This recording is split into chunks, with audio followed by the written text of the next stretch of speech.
It sounds like an old guy who's just sat in a certain way that made him feel penis emotions again.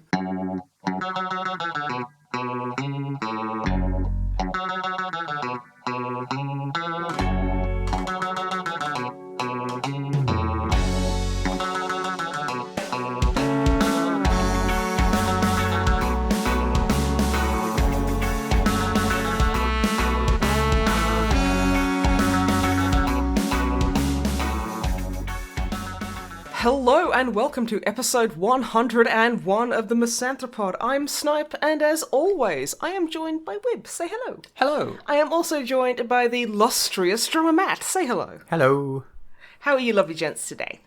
Hey, doing okay? It's been a little while since the last podcast, hasn't it? It has, but also that was the biggest Codex compliant that we've ever done, and it was a anxiety-inducing nightmare. So we need a little break. Yeah, that's true. That's true. But apart from that stuff, I am doing okay. How are you, Matt? Yeah, good. I've been working less hard than you, so that's good. I've been having a rest since the live last podcast, actually, so that took it out of me a bit. I'm not used to live streaming. It's terrifying. You get used to it. It's fine. How you doing, Snipe? I'm doing alright. It's been a bit of a weird one the past couple of weeks, or however long it's been, months, whatever. I don't know anymore. But I'm doing okay. I'm doing better. It's okay. No one knows. It's fine. No, yeah, exactly. It's like I like talking to people in the shops where it's like, I don't know what day it is, and I'm like, yeah, I was like long-term unemployed for a good while. This is like just me reliving it. But yeah. Should we just get straight into it then? I guess we should, yeah. Yes, I suppose so. Wibble it. Everyone thought it. I didn't need to say it. I have Pavloved the audience into just doing it for me. Oh, hey, you bastard. Wibble it. What have you been up to, sweetie? Aside from gritting my teeth, a few things. So I have been playing some of those videoed games. I hear they have them on computers now. Yeah, it's a new advancement. And the ones I played were all on computers, in fact. Wow, okay. The first one was the new XCOM little spin-off game. Ooh, XCOM. Chimera nice. Squad. Yes, Chimera Squad. Now, for reference, I have not really got into the XCOM series before. It's kind of a big thing to get into, you know? Because, like, the games are these quite dense and long things, and given the nature of them, it's always been a bit intimidating, mostly because I'm bad at video games, and, yeah, they seem to, like, they require you to not be bad at video games occasionally. So, with intimidated, you mean like lore-wise or just gameplay-wise? Gameplay. It's like getting into WoW after all this time kind of thing, do you think? I mean, not quite Not to that severely, level, no, but just that there's a lot going off, and the games are quite long, and because you have like permanent death on characters, certainly not the lore. Aliens come, they do shoot, bang, we fight back. That's the plot. I don't know, that seems a bit highbrow to me. I don't know if I could get into that. It is deeper than that. XCOM fans, I do know. Don't worry. Yeah, there's also half alien, half people that come in and do shoot bang, so... Yeah, they do. And that's a little bit about what Chimera Squad is about. So it's set after XCOM 2, where basically the humans won, and it's the rebuilding of society afterwards, after, like, the alien leaders have left, but lots of the aliens are just left there, and basically they're like, well, you know, we were just doing what we were told or, like, controlled to do. So we've just got to all work together and just make a life now, and it's basically based around that kind of thing. Jolly cooperation. And you're playing as part of a squad that is made up of humans and aliens and hybrids that were created during the war.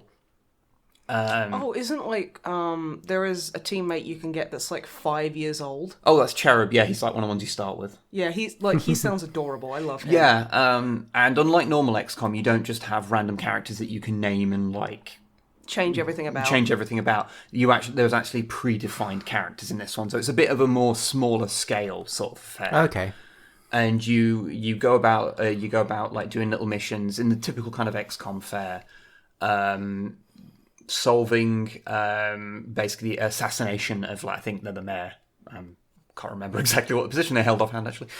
A position of authority. Yeah, and it's pretty good. It being this like smaller scale thing has sort of allowed me to learn how XCOM works without feeling so intimidated by it. So once I've finished it, because I mean it's still a fairly long thing. I think I've played like over 10 hours of it, and I've still, I think the end is in sight, but I might also be wrong because I've not looked up how where I am in the narrative, but it feels towards the end. And yeah, it's pretty good. I can definitely recommend it if you've wanted to kind of get into XCOM, because I know it comes at the end, so like narratively you know what's happened. But then I don't feel that's sort of the point of XCOM. It's more about the minute to minute how you get there more than the overarching narrative, if you know what I mean. Yeah. So yeah, that is quite good. I've been enjoying it a lot. I also played I did a couple of streams with some other people in them, where I played some interesting games. I played a game called House Flipper. Is it about a dolphin that lives in a house? It is not. It should be. It's one of those games that when you describe it, you'll go, that sounds really boring. And then you play it, and you go, this is oddly satisfying. It's like Euro Truck Simulator, but with a house, so you drive your house to different Bahnhofs. No. Because I would play that. No, but also on a fairly base level, you're not a million miles away. Okay. From the Bahnhof, or from my description of the house? From it being a simulator-style game where you take a mundane task.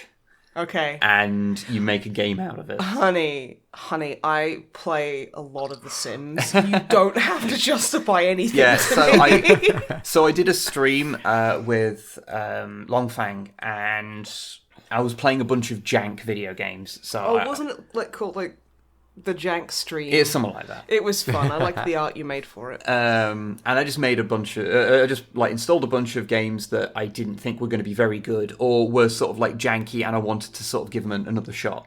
And I threw House Flipper in there because it felt like it, the sort of simulator games tend to fit in that kind of category. And then playing it, I actually kind of got into it, because the basic idea is you are given tasks to do in houses that are either like maintenance or cleaning or like decorating tasks, and you're just given this quite methodical kind of process to deal with it. So, and early ones will just be you have to just clean up, and it kind of looks like your character just goes in and eats everything. I mean, isn't that what you do when you clean up? And then you'll go in and you'll have to fit a radiator, and you pull up your iPad, you buy the radiator off it, and you put it in place, and then you have to you screw all the bits into position, and it's just this very methodical, slow kind of process of fitting all these things, and you just have to do, it gets more and more elaborate, you have to paint walls and things, and you get. I like how you were like, oh, yeah, you have to affix a radiator, and then it gets way more elaborate, like painting walls. And I'm like, I would paint a wall over affixing a radiator any day of the week. Those two sentences were not meant to be read as because I was sitting there going, I've laid carpet, and I would honestly, painting walls are the best things in the world. I could maybe say more sentences and give clarity to what I said. No, I think it works the way it is. Okay. You know what? Just for shits and giggles, go for it anyway. Okay. So you will do painting walls as well as doing the cleaning and the fitting of radiators, showers, sinks, redoing plugs, and getting rid of pests in the house. Actually, a really cool thing. The game has cockroaches and things that you have to hoover up. But don't do that. But if it basically, when the first time you encounter this, before you actually see it on screen, a warning pops up and basically says, "This is what this is." If you are creeped out by bugs and you can't deal with it, there's an option in the settings to change it so it's broken glass instead. That's really cool. Which is just, I was like, oh, that's really nice. Because, honestly, cockroaches turn my stomach. Yeah, and it's that's a nice little touch. That is really cool. But yeah, there's just something about this kind of slow, methodical thing. It reminds me a lot of games like, Viscera Cleanup Detail, where it feels like it shouldn't be a fun game because you're just cleaning things up, but this sort of methodical nature of starting with a list of tasks and then just doing them. I mean, ultimately, what are most MMOs but that? Yeah, I mean, honestly, apart from theme, I feel that those kind of games, like, the like clean up a bunch of stuff, I think it's just peak video games letting you live out a fantasy of setting a task and completing it. That sounds glib, but actually I think you're onto something there. There is something innately satisfying about having a simple task put in front of you and doing it, even if like it's not necessarily fun, but completing said task. And I think those games really latch into that, and it's relatively well put together. Like, it's not without its like bits of oddities, like the way your character is portrayed to you. I always got the impression that they were naked. That's a bit weird. I mean, like, if you're gonna clean, you want to do it naked, because then, like, you don't get your clothes dirty. I think I may have spoken more at this point about House Flipper than XCOM Chimera Squad, an actually very good game. So that's something I probably need to work on in the future. Yeah, put that on your list of tasks. Yes, my list of tasks is to talk about XCOM more than I talk about House Flipper. I played a third video game. Okay, also, you are on a roll. I know, it's crazy. Oh my goodness. Where I played a game called War Corsair. That's a Warhammer Fantasy one, isn't it? It is. There was a game called War that was Warhammer Fantasy, but with boats. It was out in the early 90s, I believe. Was it a tabletop? Yeah, it was a proper tabletop game. Okay. There was models nice. and everything. Okay. Nice. It was sort of a new version of it. Was sort of made in Dreadfleet, a sort of one-off board game that came out a handful of years back. Okay. And yeah, they made a game about it a few years ago. It's been in early access ever since, and it has mixed like reports about how good it is. I played that with Unity on stream. Well, he was sort of sitting there talking to me so that I wouldn't have to go through it alone. He was holding your hand through the basically the experience. Because War Corsair is an interesting game because it is it's a handful of years old now, and it's usually sold at like £20, which is. I mean, for an early access game, yeah, but also for something like in the Games Workshop pile, that's a bit excessive. Considering that a lot of the games you can get for cheaper than that, yeah. I mean, like, you can get Space Marine, like, for a $5, like, when the sales roll round. I mean, to be fair, I did get this for a $5 in a sale. So. Well, then, there you go. You know what? There you go. But this is not as good as Space Marine. This is not a good video game. This is, in fact, quite a bad video game. Is it bad in the way that everything about it is just miserable, or is it bad in the way that it can be a little bit entertaining? It is quite funny bad at times. Okay, good. It's a good game to stream if you get joy out of bad game streams. So the basic conceit is you play as a captain, you sail around, and you can choose to either just engage in combat, or you can do trade. It's a lot like those sort of old, what was it called? There's like, was it Sid Meier's Pirates and things like that? Yeah. I think you could do stuff like that. But that sort of era of the old sort of pirate game. You see, now I'm really, like, yearning for a rogue trader game where you just fly around space and you can, like, accept, like, inquisitorial transport missions, or, and then you have to be, like, good at diplomacy or something, or trade, or... Oh, that sounds that's actually really cool. Yeah, and you know what they'd call it? Rogue fucking trader. Thus making the SEO even more awful than usual. Yeah. But no, this is not that. It wants to be that type of idea, but on the high seas in the Warhammer Fantasy world, but it is mired by several issues. One is that how it looks and plays feels like... It is mired by issues. One is how it looks and plays. What is there? I was going to elaborate on that more, but that actually covers it pretty well. Is there a story? There's a vague narrative going on about what you're doing, but not a major story. I think it's a lot about you setting your goals and sort of just trying to. Okay. I think there's like mini quest lines within missions and things, but I don't know if there's an overarching one because I only played it for like 3 hours, and I believe that's more than any other human has. It's more than anyone else played it, yeah. Because it looks. Like I said, it looks and plays like... how there's those games like Vampire the Masquerade Bloodlines, or even things like Fallout New Vegas, which have these like cult followings. but to look at, and the base like mechanics of playing them are really like janky and ugly looking, and it's they're buoyed by either by fantastic writing or really in-depth mechanics that just take a while to get used to. It's like that, except the story is non-existent and the mechanics are shit. Right. Okay. So it feels like a game that was like from that era of PC games where they couldn't port it to the PS2 because the PS2 didn't have enough buttons. It feels like from that, it feels so much older than it is, but it's just not great. It just sounds very completely and utterly unfinished. And I appreciate it is an early access game. From what I've heard, the devs have mostly abandoned it at this point. Yeah, I figured. But like it feels kind of like now I think early access is a great idea that is repeatedly abused by a lot of dicks. But like a lot of people will put up stuff too early, and this feels like this is too early. I know it's been abandoned now, but like this sounds like it was just shoved out the door way too before it grew skin. You know what I mean? Yeah, like I can understand. Some people do really like it because there is the base things there of being able to like just roam the seas and encounter things, but it's so kind of weird and broken when you do. Like early on in like the tutorialized area, you just get attacked by a fucking megalodon. Oh. And reminds me of my last trip to London. Yeah. Where they got kicked out of the where are you going with this? London. The Victoria and Albert Museum. The Victoria Albert Museum. Yeah, yes. I got kicked out of that. Yeah. Yeah. What has that got to do with megalodon? By a megalodon, yeah. He works there. Gary, nice guy actually, just doing his job. How does he fit in there, considering megalodons are several orders of magnitude bigger than a modern day shark? He's a pygmy megalodon. Okay. Which makes him about, 9 feet tall. Okay. Yeah. Okay. I'm going to carry on talking about the video game that is a real thing. Wow, okay. Wait until Gary hears about this. I was going to give him a shout out, but now you're just being really racist at him. Okay. Alright.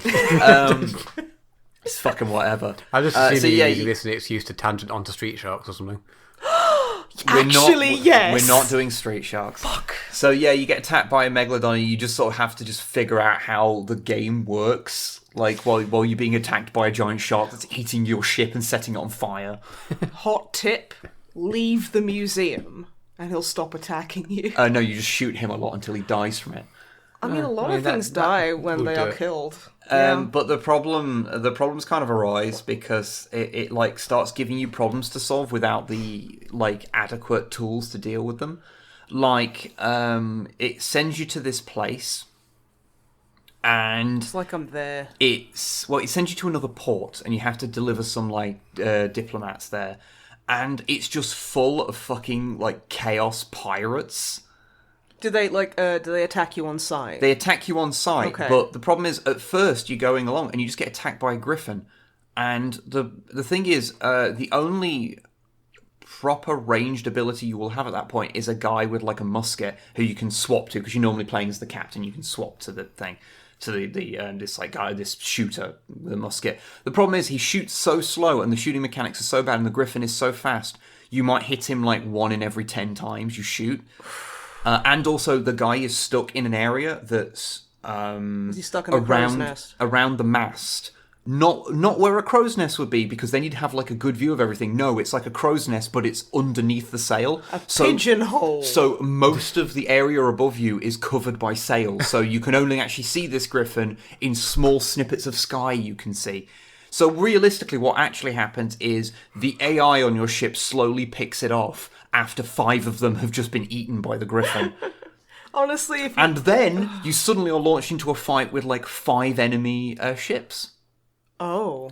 And I found out that the only adequate way of dealing with them is to just pilot straight fucking into them and then launch like attacks on their crew, because the AI is so bad and the combat is so vague that you end up getting a weird advantage as the player character, because you can at least game the system.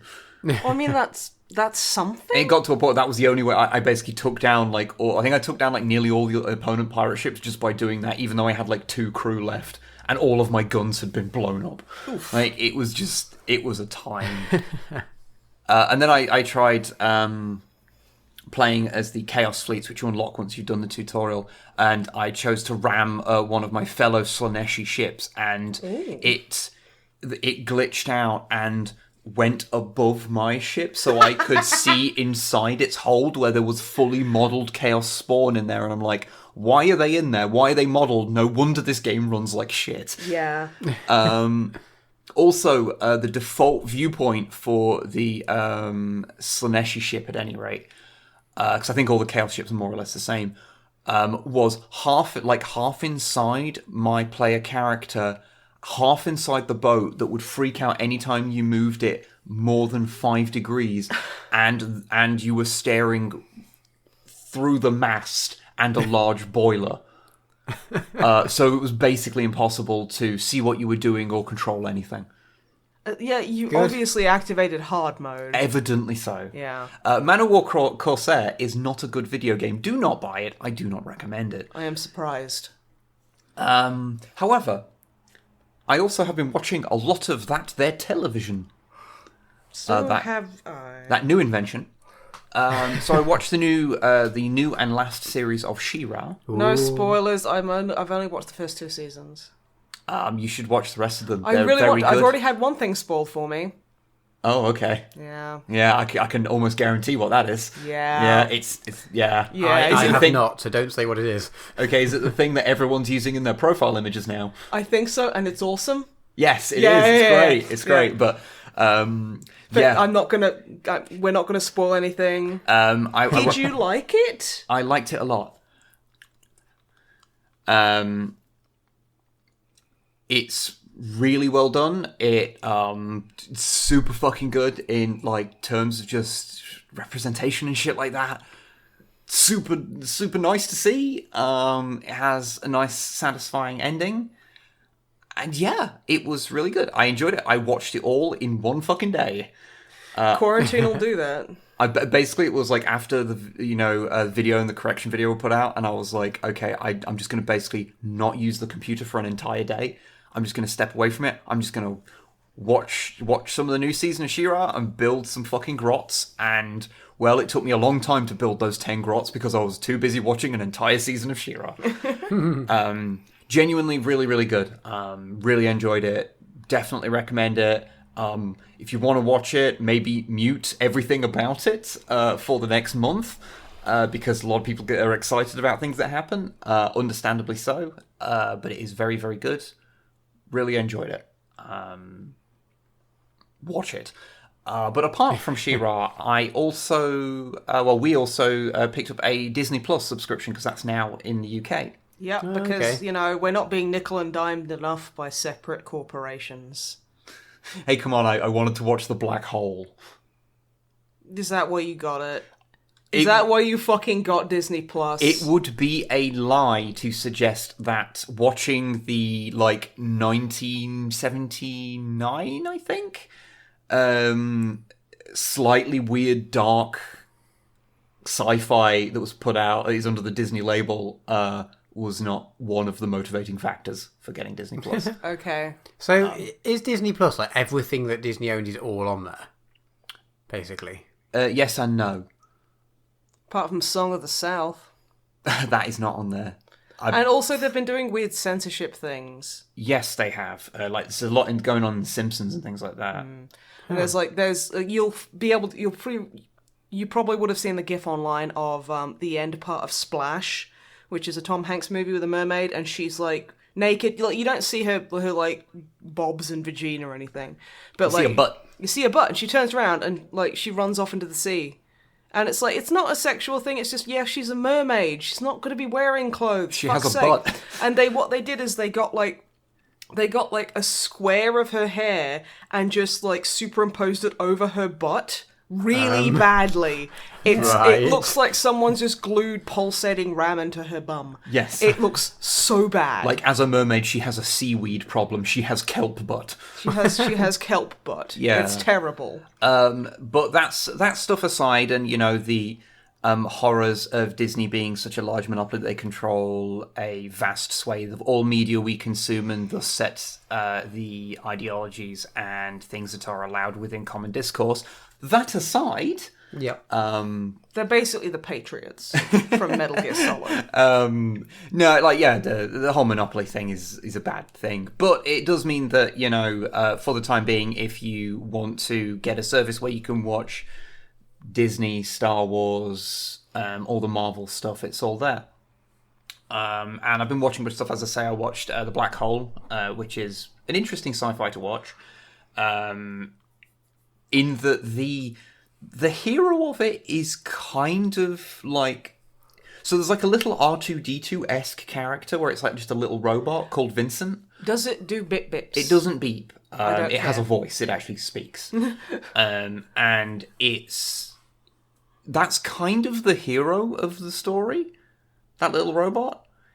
He's the one that finds out like the big secrets. He's the one that kills off the big evil henchman and sort of is the one who's proactive and doesn't fall for any of the bad guys' shit.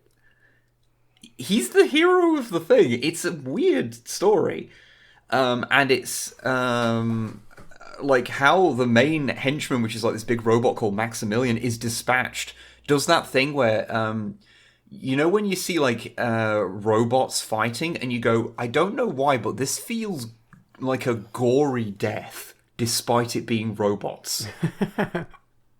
Like, it gets, like, drilled through the chest, and you, like, can hear, like, its innards, like, rattling around as the drill goes through it, and it sounds like it's screaming, and you're like, this feels like a really grisly death. That's because it is. But with zero gore. It's interesting. You know, I find that kind of stuff with zero gore a little bit more unsettling than with I think gore. unsettling's a good way of putting it. Yeah. Also, it feels like and I'm sorry for giving spoilers to a movie that is older than I am, but like the end kind of it kind of looks like the big villain ages 20 years and then is fucked by the giant robot, and then he is inside him in hell. It's a metaphor, sweetie. I think they watched 2001: A Space Odyssey. Odyssey, not Yeah, Space I was Oddity. like, Fucking that hell. sounds like the Mel Brooks. Like... No, that's me getting David Bowie mixed in the mix, which is an interesting idea. Yeah, I was to say it's not a bad thing. But yeah, I think they watched that and went, we could do this, but shoot it in a way that makes it look like the guy is being bedded by a robot. Getting raw dogged by that robot. Like, he's not. That's not what the movie is trying to communicate, I don't think, but it uses the same, like, language as that. So it's a bit there's weird. like a mesh curtain blowing in the wind, there's candles. It's like he slowly, like, descends on top of him, like, out of shot, like, to push him out of shot, you know? Yeah. No, I'm just imagining, like, a guy standing completely bolt upright, no expression, staring directly into the lens of the camera, connecting with the audience, and then just the robot just kind of goes, and just kind of like pushes him down, like sideways. Like nothing sexual about it. But now I'm just imagining like Careless Whisper playing. No, it's supposed to be a descent into hell, so it's a little bit less romantically presented than that. It was the opposite of Le Petit Mort. In the way that it was Le Big Mort. It was Le Big Mort, yes. And then after Le Mort, he went to hell because he was bad. It's a thing. Anyway. That's my critical assessment of a movie I haven't seen. Yes. I feel that what we should do is put up reviews of things where I've watched a movie, I tell you about it, and then you recount it. And then I recount it as if I've seen it. Yeah. That could be content. Comment down below. And we'll not do it. Because the only comments I read on the channel are for the MisanthroPod, because everything else is, women bad. Well, no, actually, a lot of them are very, very beautiful comments, but then you get the occasional one that's, like, trying to laser focus in on, like, what they perceive as your insecurities. Like, she hasn't had a baby yet. She obviously feels like a failure, and I'm like, nah. I think you are given a somewhat distorted view of what our comment section is like, because you only ever hear, because I'm the only one that actually like really gets balls deep in them, and I only mention the ones that are horrifying. Well, no, I was saying like 99.9% of them are lovely and They like are, fun and really nice, but there's that 0.1% that will just like try viciously to hurt me, and it's this kind of like, actually, I just kind of feel really bad for you because I don't care, and if you have that much venom for some person you don't know on the internet, I really pity you. Yeah. Because like it's like there's plenty of like people on the internet I don't like. I don't go to their channel and be like, hey, I hope you fucking like, I hope you sneeze and then you cough at the same time and it really hurts. But yes, most of our comments are actually very lovely. Yeah, they are. I'm We're very grateful. very lucky. Yeah, we are very lucky. Anyway, what other pornography have you been watching? I watched the first season of the new DuckTales, which is fucking good. Like, really good. Way better than I was expecting.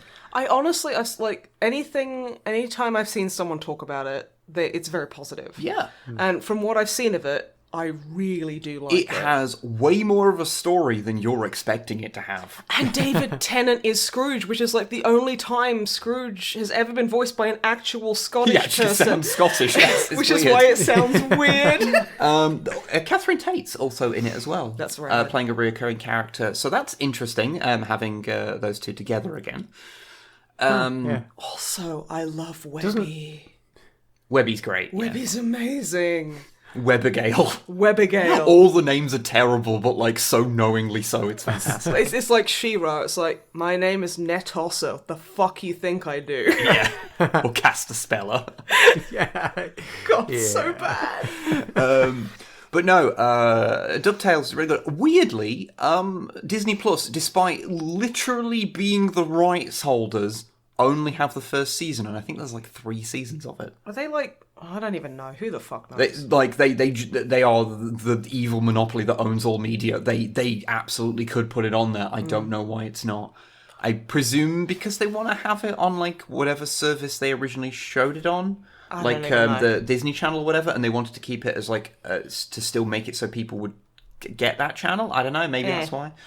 But I just like how they have like Darkwing Duck as a he's like a comic book hero in that. He's like a Darkwing Duck is a TV show that Launchpad is a big fan of, yeah. And they reference Darkwing Duck a lot, and I know for a fact that the actor who plays Darkwing Duck becomes a reoccurring character in later seasons. Because I really like Darkwing Duck. I watched some of it actually because the Darkwing Duck is on Disney Plus, so I watched a few episodes of it. Wow, God. that theme tune is the most 90s thing that has ever existed. It's got the fake sax. It's got like the little like rap bits. It's awful. It's the worst. It is the most early 90s thing you'll ever hear, and the show, I'd forgotten how it is made like 80% of puns and nothing else. Mm-hmm. And it's all just based around like, oh yeah, we're just gonna reference the Shadow. Like, honestly, like I fucking love the Shadow, and like there's so many reference. Like his name is like Drake Mallard. Now, for those of you who don't know, which I'm sure I'm is Duck. No, it's better than that. It's like, for those of you who don't know, which I will assume is literally everyone but me, the Shadow's like civilian persona is Kent Allard or Lamont Cranston. Because like in the there's been multiple Shadows, hasn't there? No. It's in like the original, Lamont Cranston was just this playboy billionaire kind of like... Oh shit, yeah, there were 2 people, weren't they? Yeah, the 2 people. So the Shadow would go out, Kent Allard would go out and just like do Shadow stuff, and then they would kind of have a timeshare on personalities. Okay. Like, they would kind of like swap places. Okay. And then they were just like, fuck it, Kent Allard like makes no sense. Let's just make him Lamont Cranston. Makes way more sense. This is just the most weirdly convoluted conceit we have ever come up with. Why did we do this? Yeah. Also, there's a really cool thing when Batman meets the Shadow and he fanboys and the Shadow shoots him. He's like, oh my god, you're the bang. He just does not give a fuck. But yeah, so I watched a little bit of Darkwing Duck, and it was and DuckTales. And the fun thing about the new DuckTales is it like has so many little references to other shows in it. So Like the gummy bears. yeah, the gummy bears are referenced in it. Like they are the ultimate power. It gives you the power to bounce here and there and everywhere.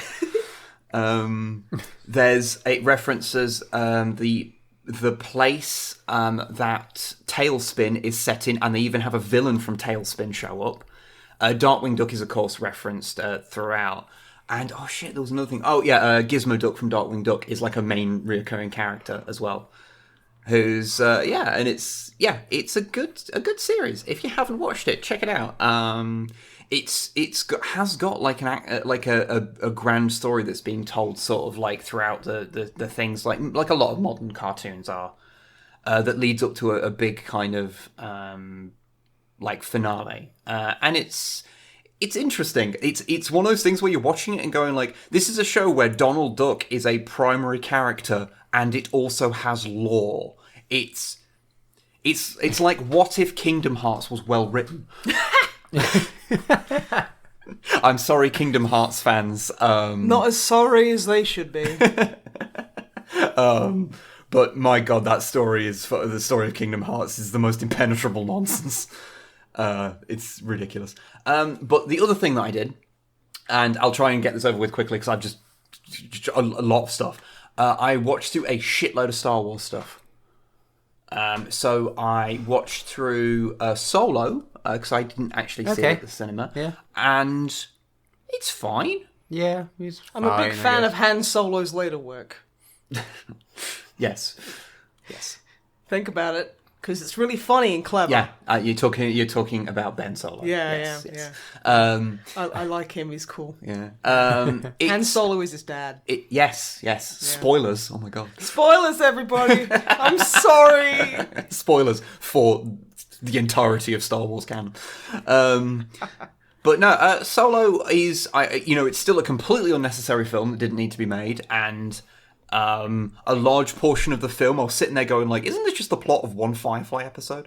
I'm trying to think of which one. The train heist one. Oh, the one that, didn't they use that as the first episode on TV, and then, like, because Fox is stupid. Yeah.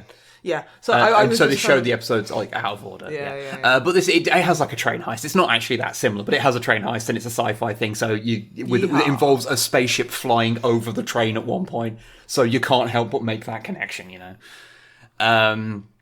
But yeah, it was all right. There's some really interesting little like design things in it, and like some of the the new ships and things are kind of fun.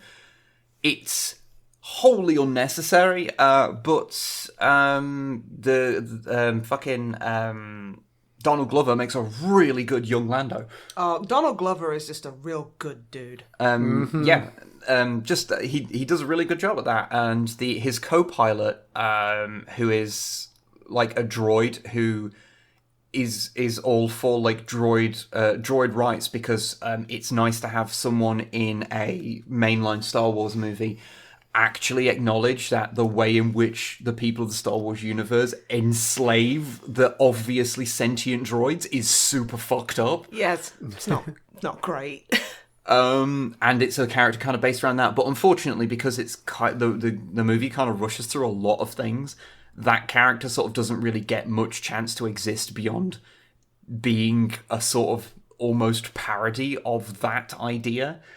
So they're cool, but like they feel like it would have been a more interesting character to have around for longer and to get them to get more into the nuance of what they're talking about, rather than it just being kind of a one-note thing. Honestly, from the little bits and bobs I've seen of it, I would have much preferred a Lando movie.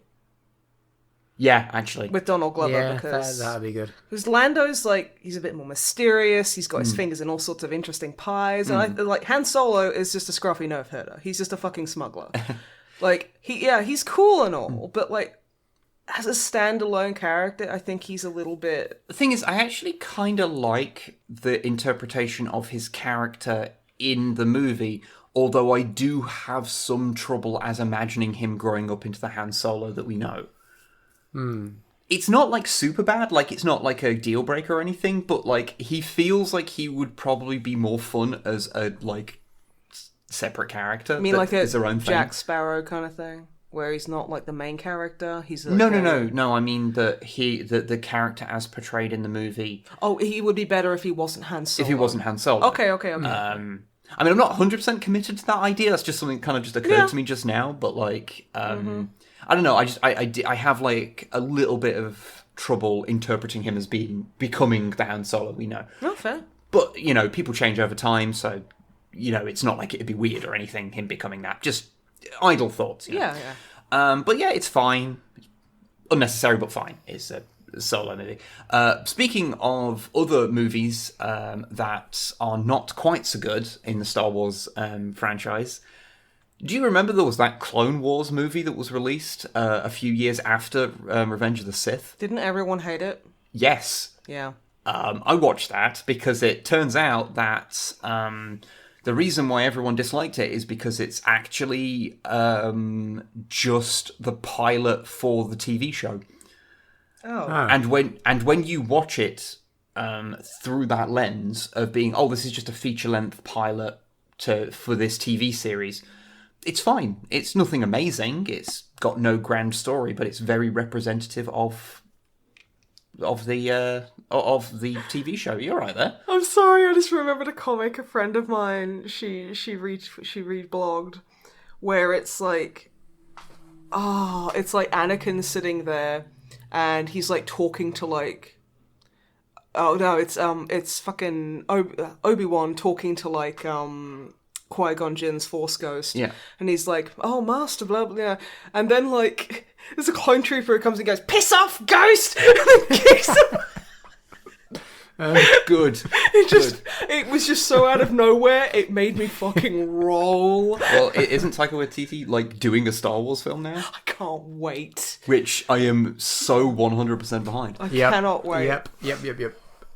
But yeah, so the Clone Wars movie, very bad as like if I'd have seen that at the cinema, I would have been pissed. Like, especially after the prequels, and then this just really mediocre, very well animated. animated. It in cinemas, didn't they? Yes, it was theatrically released, and it's animated to the exact same level as the TV show was.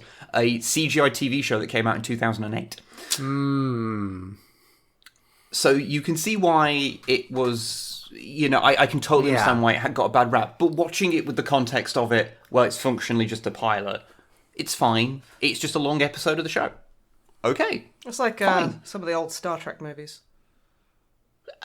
Like TNG stuff. Not really, because those at least were shot like movies and had a scale and budget of movies, whereas this is literally just a long episode of the TV show, down to its look and everything. Okay, fair. You could, I wouldn't be surprised if it was. I mean, I haven't looked up in this, but I wouldn't be surprised if it was split down into like episodes and just shown like that at some point. Yeah, because it would absolutely fit. And with that, I've been starting to watch the Clone Wars TV series because everyone says it's amazing, and it's pretty good, and gives all of that depth to the Clone Wars that is completely absent from the prequels, which I also watched again. I mean, it gives depth to Anakin that the prequels just don't give. Yeah, I won't go too deep into watching the prequels, partially because I've been talking for far too long. Yeah. I've had a lot to talk about. Okay, I have a quick question though. What do you prefer? If you had to like, if someone says you have to sit down and watch the three of them together again, would you sit and watch the prequels, or would you sit and watch the sequels? The sequels, because only one of them's bad. Yeah. Okay. And Rey is like, so she's my baby. The problem with the prequels is that they are so abominably badly written. Like the dialogue and directing is of like the direction of like humans is so poor that it's just a bunch of. It is like watching aliens figuring out human emotion on screen. It is bizarre and it's so poorly written. And a lot of the special effects, especially in the latter two movies, are so dated. Yeah. Now, I'm not going to sit there and hold them too much to account for that, because they were pioneering a lot of techniques that would later become like very commonplace and look good. But they were doing the early work on it. And it's why, weirdly, the Phantom Menace is like the least dated of them, because it's the one that relies least on like all these like wild composite shots with like a billion aliens in them. despite the fact it has the whole fight with the Trade Federation's droids and the Gungans, which is like 100% CGI, but I guess because it's 100% CGI rather than all being compiled together, that at least looks coherent. But yeah, they're a bit weird to watch through again. I liked the movies. I like The Phantom Menace and Attack of the Clones way more than when I watched them originally, and disliked Revenge of the Sith more than I originally did. So basically I end up liking them all about evenly. And they're fine. The mean liking of the prequels is pretty average. The standard deviation of my like has lowered significantly. But it's still relatively even. And yeah, but with the context of the Clone Wars TV show, it is interesting to see how it has a better look at how the clone troopers in the movies are treated as being just as dispensable and as personalityless as the droids. Both of which have, the droids, many of those are have some degree of sentience, obviously. And how they are thrown away in this in that war is a very interesting position to take, and the films do not explore that even one iota. But the Clone Wars as a series does, so I'm interested to get further through that. It's almost like the Imperial kind of idealism is peak fascism, which comes from extreme capitalism and complete and utter disregard of individuality and human life for gain of power or other resources or something. I don't know. It actually has a more nuanced take with the perspective of capitalism's position on the rise of fascism, because the main antagonists are basically a bunch of dickheads who started killing people with robots because they had their tariffs raised.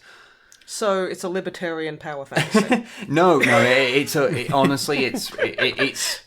sits in a weird position. This is a setting where the term centrist is a political term and means nothing like what it means in the real world, because it's people that want to cement power within the central core of the galaxy. It's not what it means in the real world. So it's literally just a locational thing. Yeah, it doesn't mean what it means in modern politics. Okay. The politics of Star Wars are very interesting, and it's something that I think is worth looking into if you're interested in such things. Well, I am generalizing over all the media I've seen and stuff, and trying to sum up something in a sentence or two. Yeah. So it's got a lot more. Forgive me. It's got a lot more to do with how people who are entering into the political discourse out of good faith can use the antagonisms between democracy and capitalism in order to gain totalitarian power.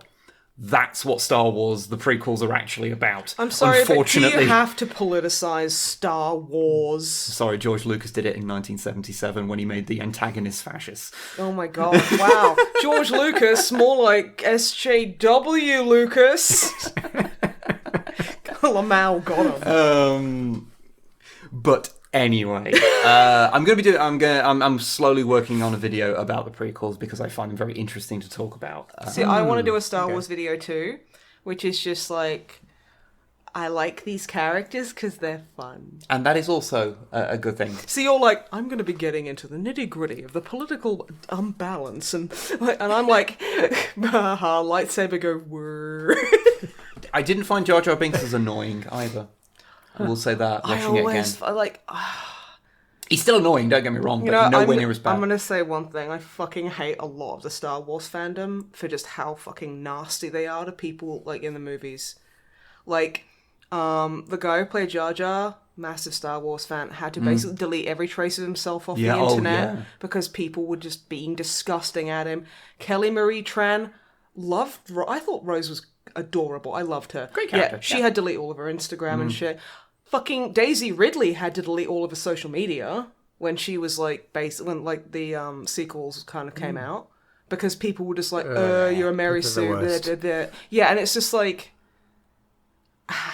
fuck all of you. I think the whole thing of the toxicity of the Star Wars fandom, which I think people sometimes mistakenly think it's entirely comes from the sequel trilogy, but no. The reason George Lucas stopped making them is because people were so the prequels are bad, but there's no reason to start hating on the creators for them being bad and like actually like harassing them. That kind of shit was happening to It's like to, like, you Lucas can and stuff, dislike yeah. work and stuff, and you can really dislike a creator's stuff, but the moment you send them fucking death threats or any kind of other threat of harm, you are being a piece of fucking shit. Oh yeah.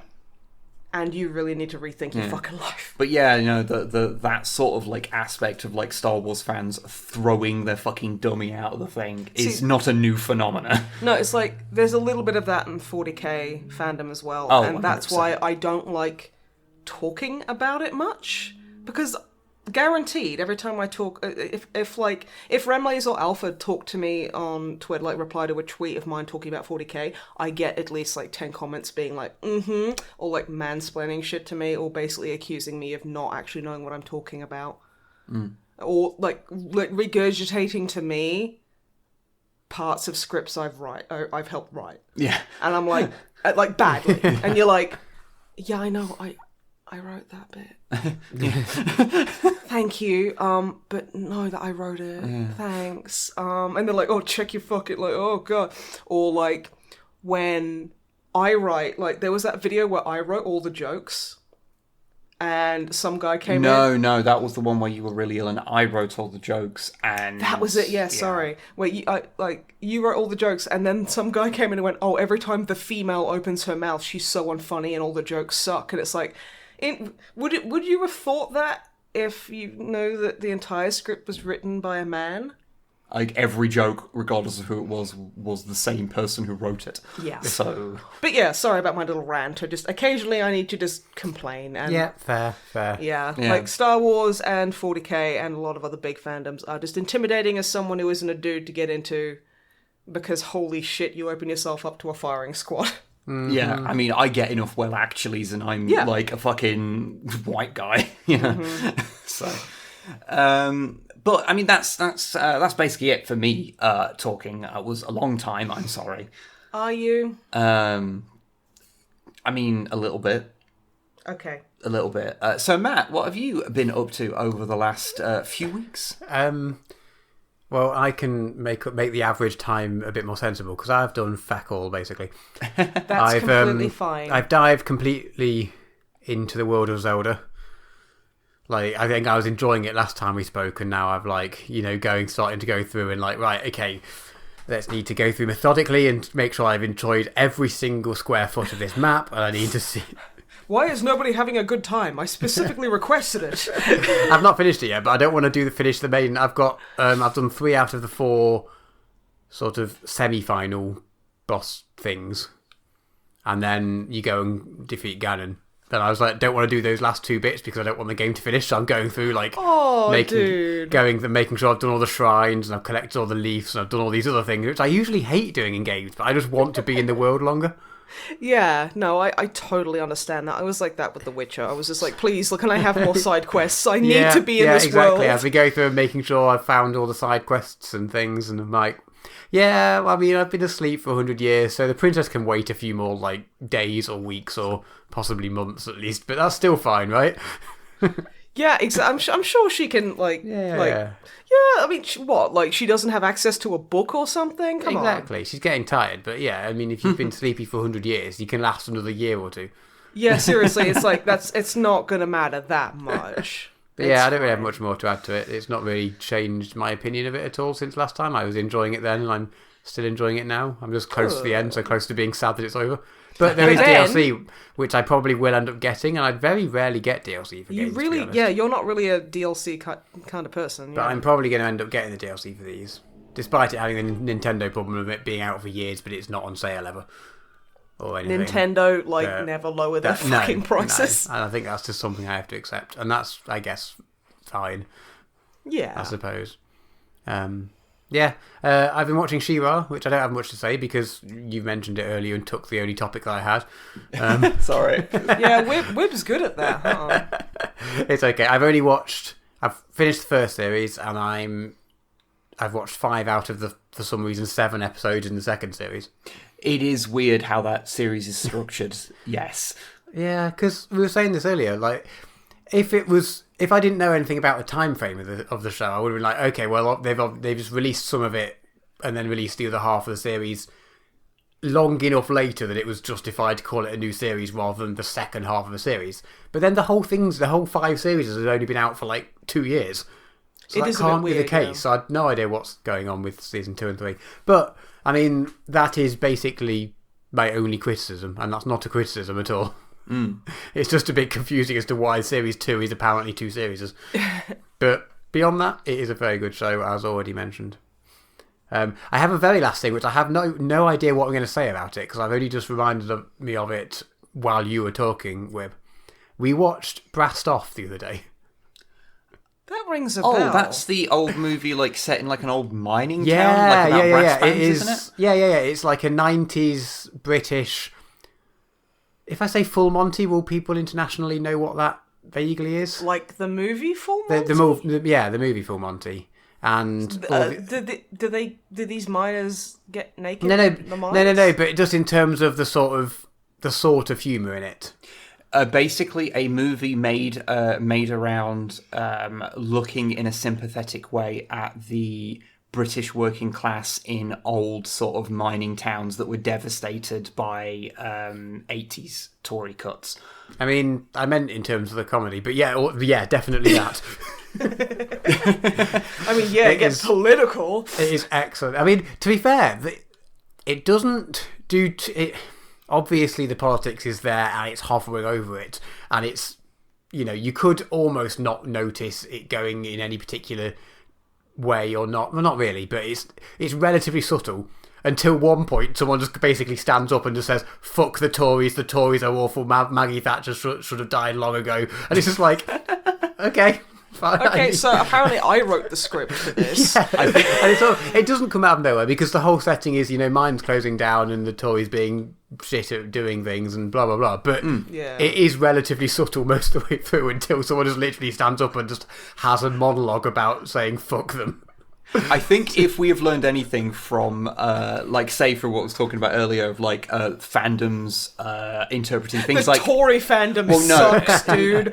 No, people interpreting works of fiction, is that sometimes you have to just stand up and say, by the way, this is what we're talking about, because otherwise you end up with people watching Star Wars and going like, actually, the Empire seem like the good guys.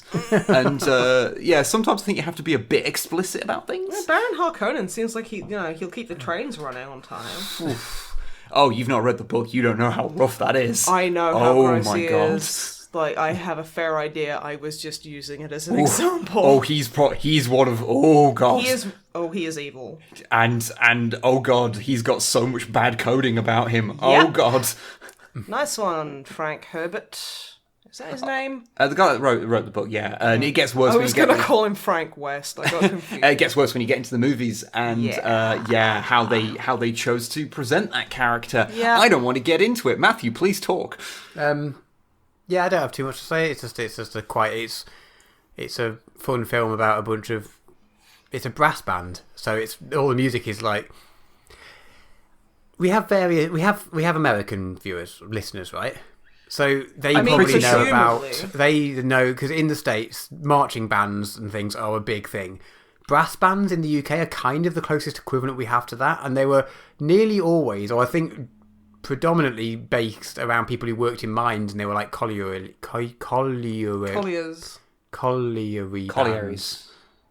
Yes. Like collard greens. They were the miners, and they had the band after work, basically. A lot of them were that. But then they also did, like, the whole point of these bands seemed to be to have competitions.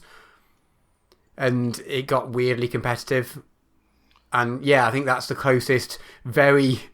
And it was all working class people, and they were all very poor, and this was their thing. And yeah, it's the closest we get to, like, the marching band in the States, where it's a lot more shiny and... happy. Yeah, we used to hear them quite a bit where we used to live because it was an old mining town, and every now and again because they were still around, even though the mines the band still survived. Anymore. Yeah, and the bands have still survived, and so every now and again, because we live quite near a park, and we'd hear them from the park sometimes doing things that like carry over over the kind of like windows. I never knew about like the brass bands or anything. Really? I never knew that. Oh, you didn't know that? No. I should have explained that to you at the time. Yeah. Because that's obviously it's obviously not your.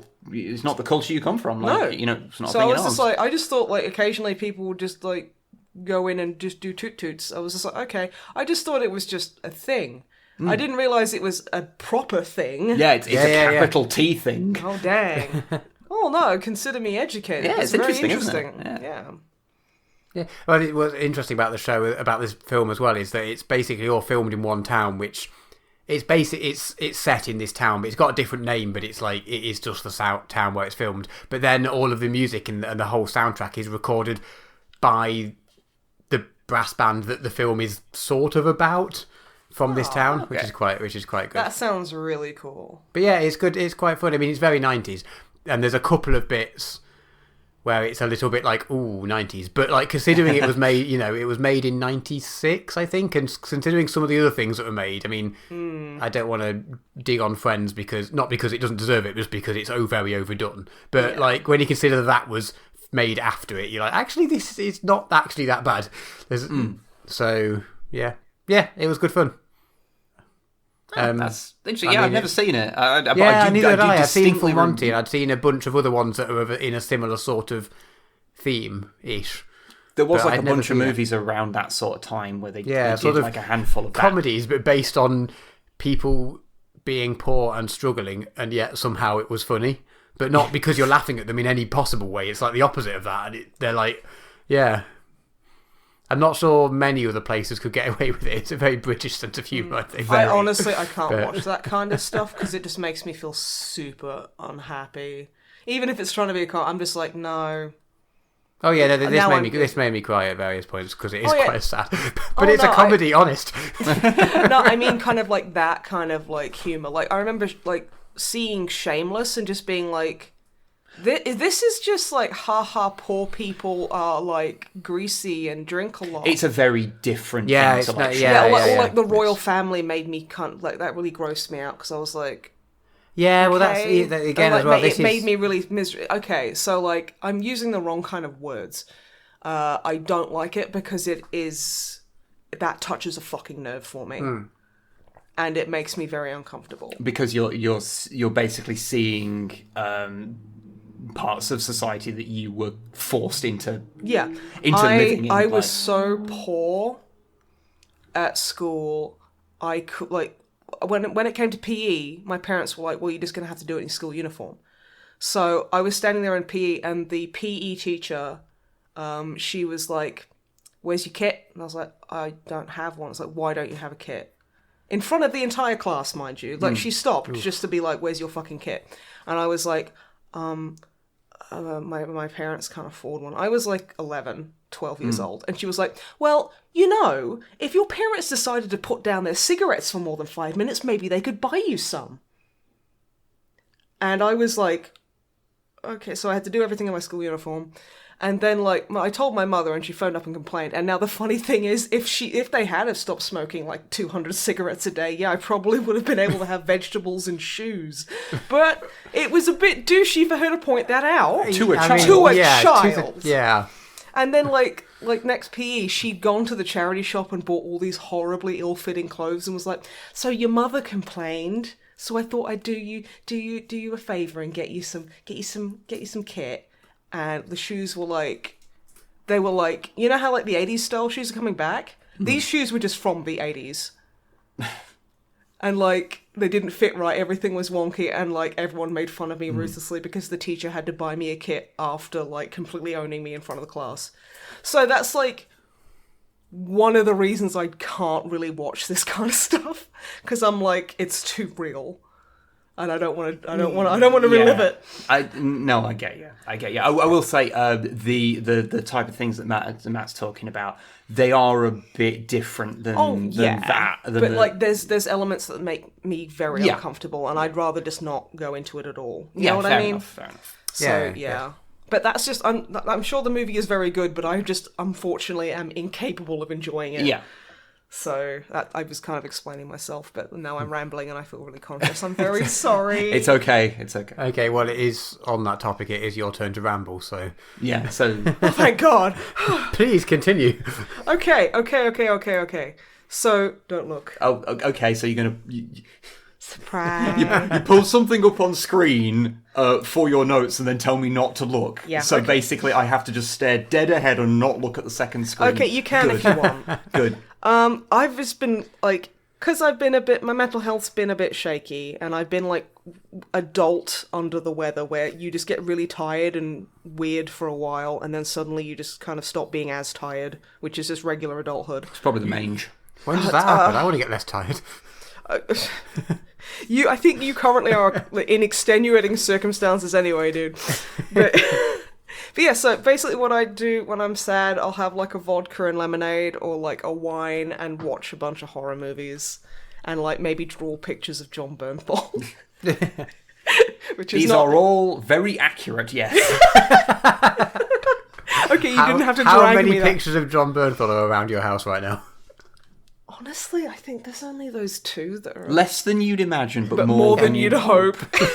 Okay, yeah. To be fair, he has a really fantastic face.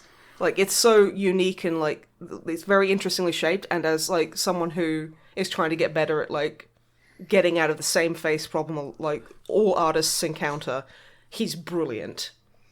And also, he's super rad, and I love him. But yeah. So I've watched some horror movies. I watched Crimson Peak, which is a Guillermo del Toro horror movie. Huh. And you can tell, because it is visually gorgeous. It's about this woman who meets... It's not Tom Hardy, Tom Hiddleston. Yes. And she's like, I don't actually mind your incredibly greasy hair. Maybe we could marry. And then they get married. And, like, his sister's, like, Tom Hiddleston's sister is, like, weird and, like really possessive. And they're both... Starting to get that way too loud. That was the noise of that car. Okay. I'll move this over here. I'm making a note of whenever things yeah, go past sure. so we can go in and That's fine. remove that. But yeah, so... She marries, it starts off with, like, the little, like... Start, because you were talking about the base premise of the film. Okay. Go back to the start of that. Okay. So the base premise of the film is main character lady, I can't remember her name. I can't remember anyone's name, apart from Tom Hiddleston. And that's just the actor's And name. that's the actor's name. But yeah, and it shows the main character is like a little girl, and there's like this spooky fucking like skeleton like that sneaks into her room and is like, "Stay away from Crimson Peak," and she's like, "Oh shit, my britches I have." The skeleton's played by Doug Jones. Yes, I love Doug Jones, and I love seeing him in things, and he's incredibly talented. He does like... This is the suit actor, and not there's like an American politician also called Doug Jones. Yeah, no, they're probably a him. piece of shit. Ignore them. But yeah, and then it's like, she's grown up and she's different from other women because she likes books.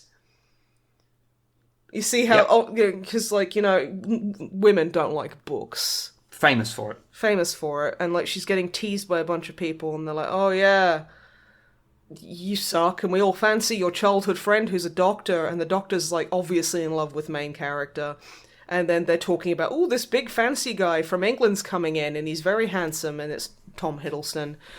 Long story short, she marries Tom Hiddleston and goes and lives in England with Tom Hiddleston and sister Hiddleston, who is like weird, and like they have a weird relationship, and the woman starts seeing ghosts and stuff. And it's like, there's a couple of quite scary parts. There's a lot of...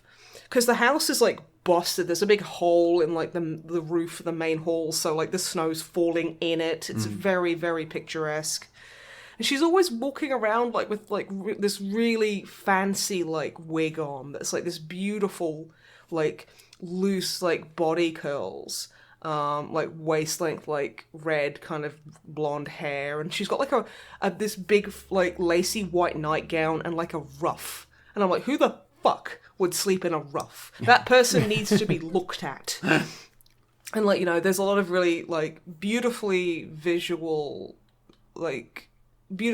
striking scenes where she, the contrast of the main character, white symbolizing purity to get all first year film student on you, and like, like all the earthy tones of everything else is quite muted. Because like the house is like based around like trying to extract this like blood red fucking clay that's under the house, and it all like bubbles up through the house, so there's like just through the red. floorboards, and it's like that's really cool. And like a lot of the ghosts are just like they're like bony corpses just dripping in like blood red mud, and it's like this is visually very cool.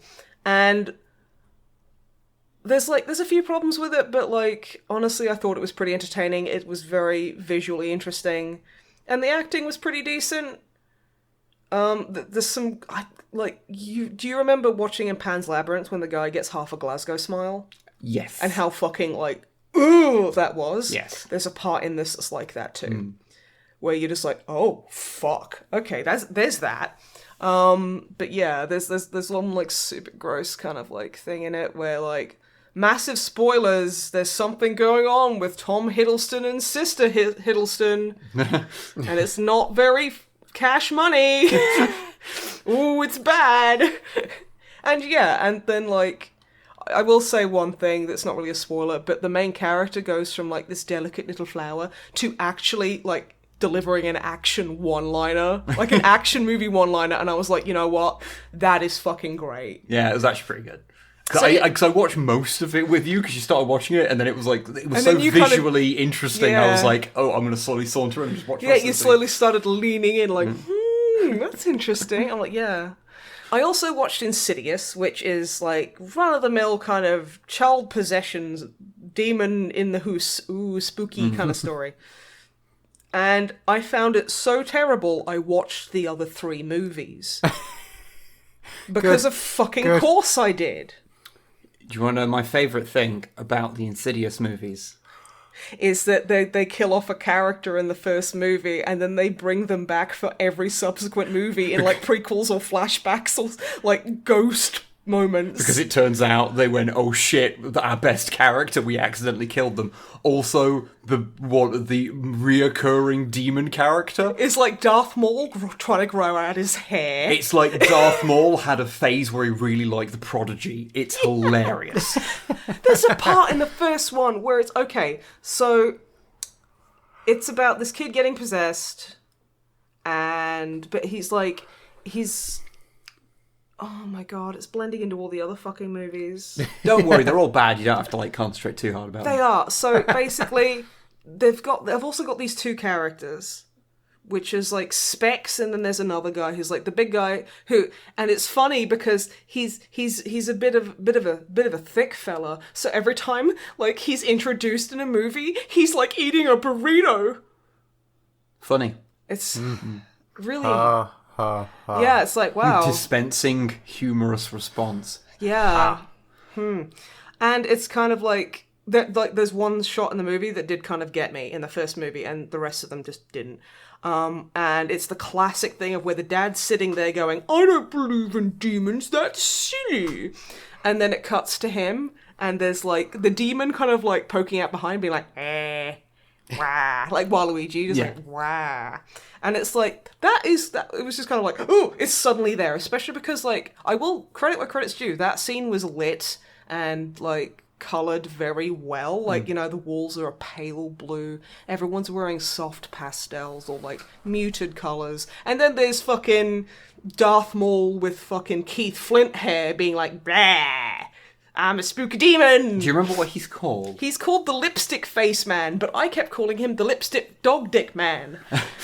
Which I think suits him better, because he's just, after the initial like seeing of him, he just gets sillier.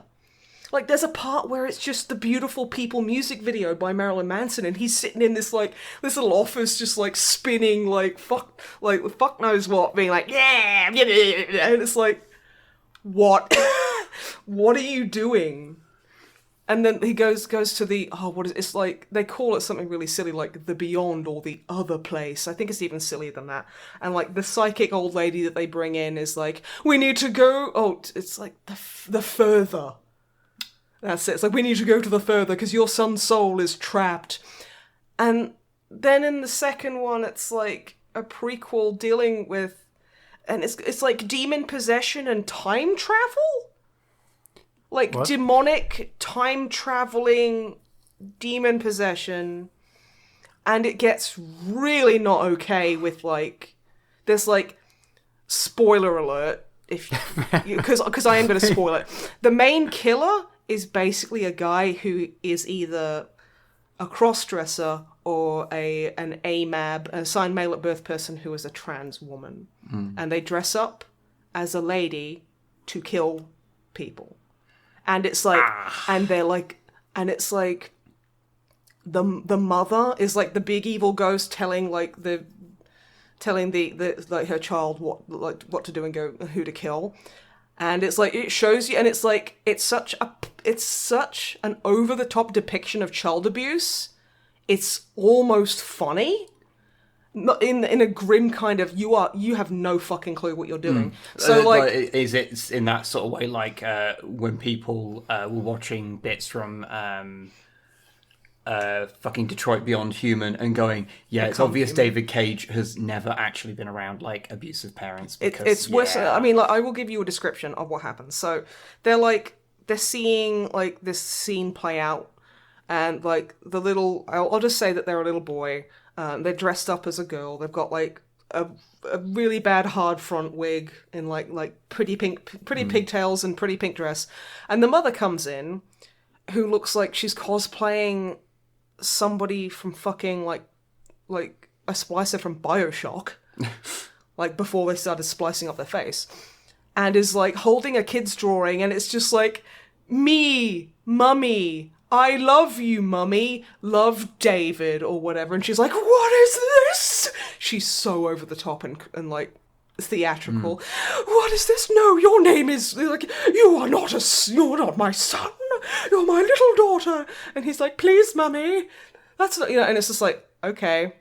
So basically it's something that gets into the sort of dicey levels of like Psycho. Yeah. Except it doesn't have the mitigating factor of being made decades and decades and decades ago. Exactly. Yeah. And it's not okay. If I remember rightly from what you said, the last movie was actually all right. It was fine. Because it's centered around the psychic lady. And like, my biggest problem with her in like the first like few movies is the fact that when a demon or a ghost showed up, she'd be like, please no, and get scared really easy, even though she's supposed to be the seasoned veteran. In this one, she's just like, no, fuck you. And she's like, no, fuck off. I'm not afraid of you, you stupid buttface. And it's kind of like, it involves like her family. And like her brother is like Senator Kelly from X-Men. Yes. And like, he's got two daughters. The actor, it should be stated, not the character. He's not like, mutants need to be banned. But it's really weird. It was out of nowhere. Just suddenly anti-mutant screed in the middle. Like, Mystique shows up and has a cup of tea and then just never talked about. It's weird. But yeah, and it's just about this. So, I'm sorry, I just had a realization. They should totally do that, of have movies that are in canon with other movies that have nothing to do with them, just to make people go, wait, what? So like, you're suddenly watching, like, I don't know, like this, like... You're watching The Shawshank Redemption and suddenly, like, Matt Murdock shows up. I was thinking more along the line, you'll be watching, like, a romantic comedy, and then you'll notice, like, Wolverine. In the background, there'll be the obvious, like, branding of, like, Weyland-Yutani or something. Although at that point in the timeline, if it's set then, I think they're just Weyland, because I think Weyland-Yutani is, like, the joining of two companies that happen later on, and, like... You don't want to piss off in them current sci-fi canon, fans. they're just Weyland, I believe. Yeah. But yeah, no, that would be cool. Don't they do that in Firefly? Yeah, they do. In the first episode, the turret that Mal uses to shoot down something or other has the Weyland-Yutani logo on it. I would say there is also a fine line between... It's a reference. It's not in canon. Between canon and reference. Yeah. But yeah, and the last one, it's like, it kind of is more self-contained, and it kind of goes with this... Oh, there's like this demon that this woman accidentally let out of like it's kind of shown as like red doors and stuff like that. Is like, that's where the bad stuff comes out. And she's like, oh yeah, I was talked into opening a door and it let a demon out and bad shit is happening and it's not very nice. And it's been possessing people who live here and making them kill people. And it's like, okay, that's interesting. And it's just like, yeah, it's this psychic lady being a badass. And I'm like, thank you. That's what I wanted. I mean, it's still, like, not a great movie, but I would say none of them are good movies, but they're enjoyable.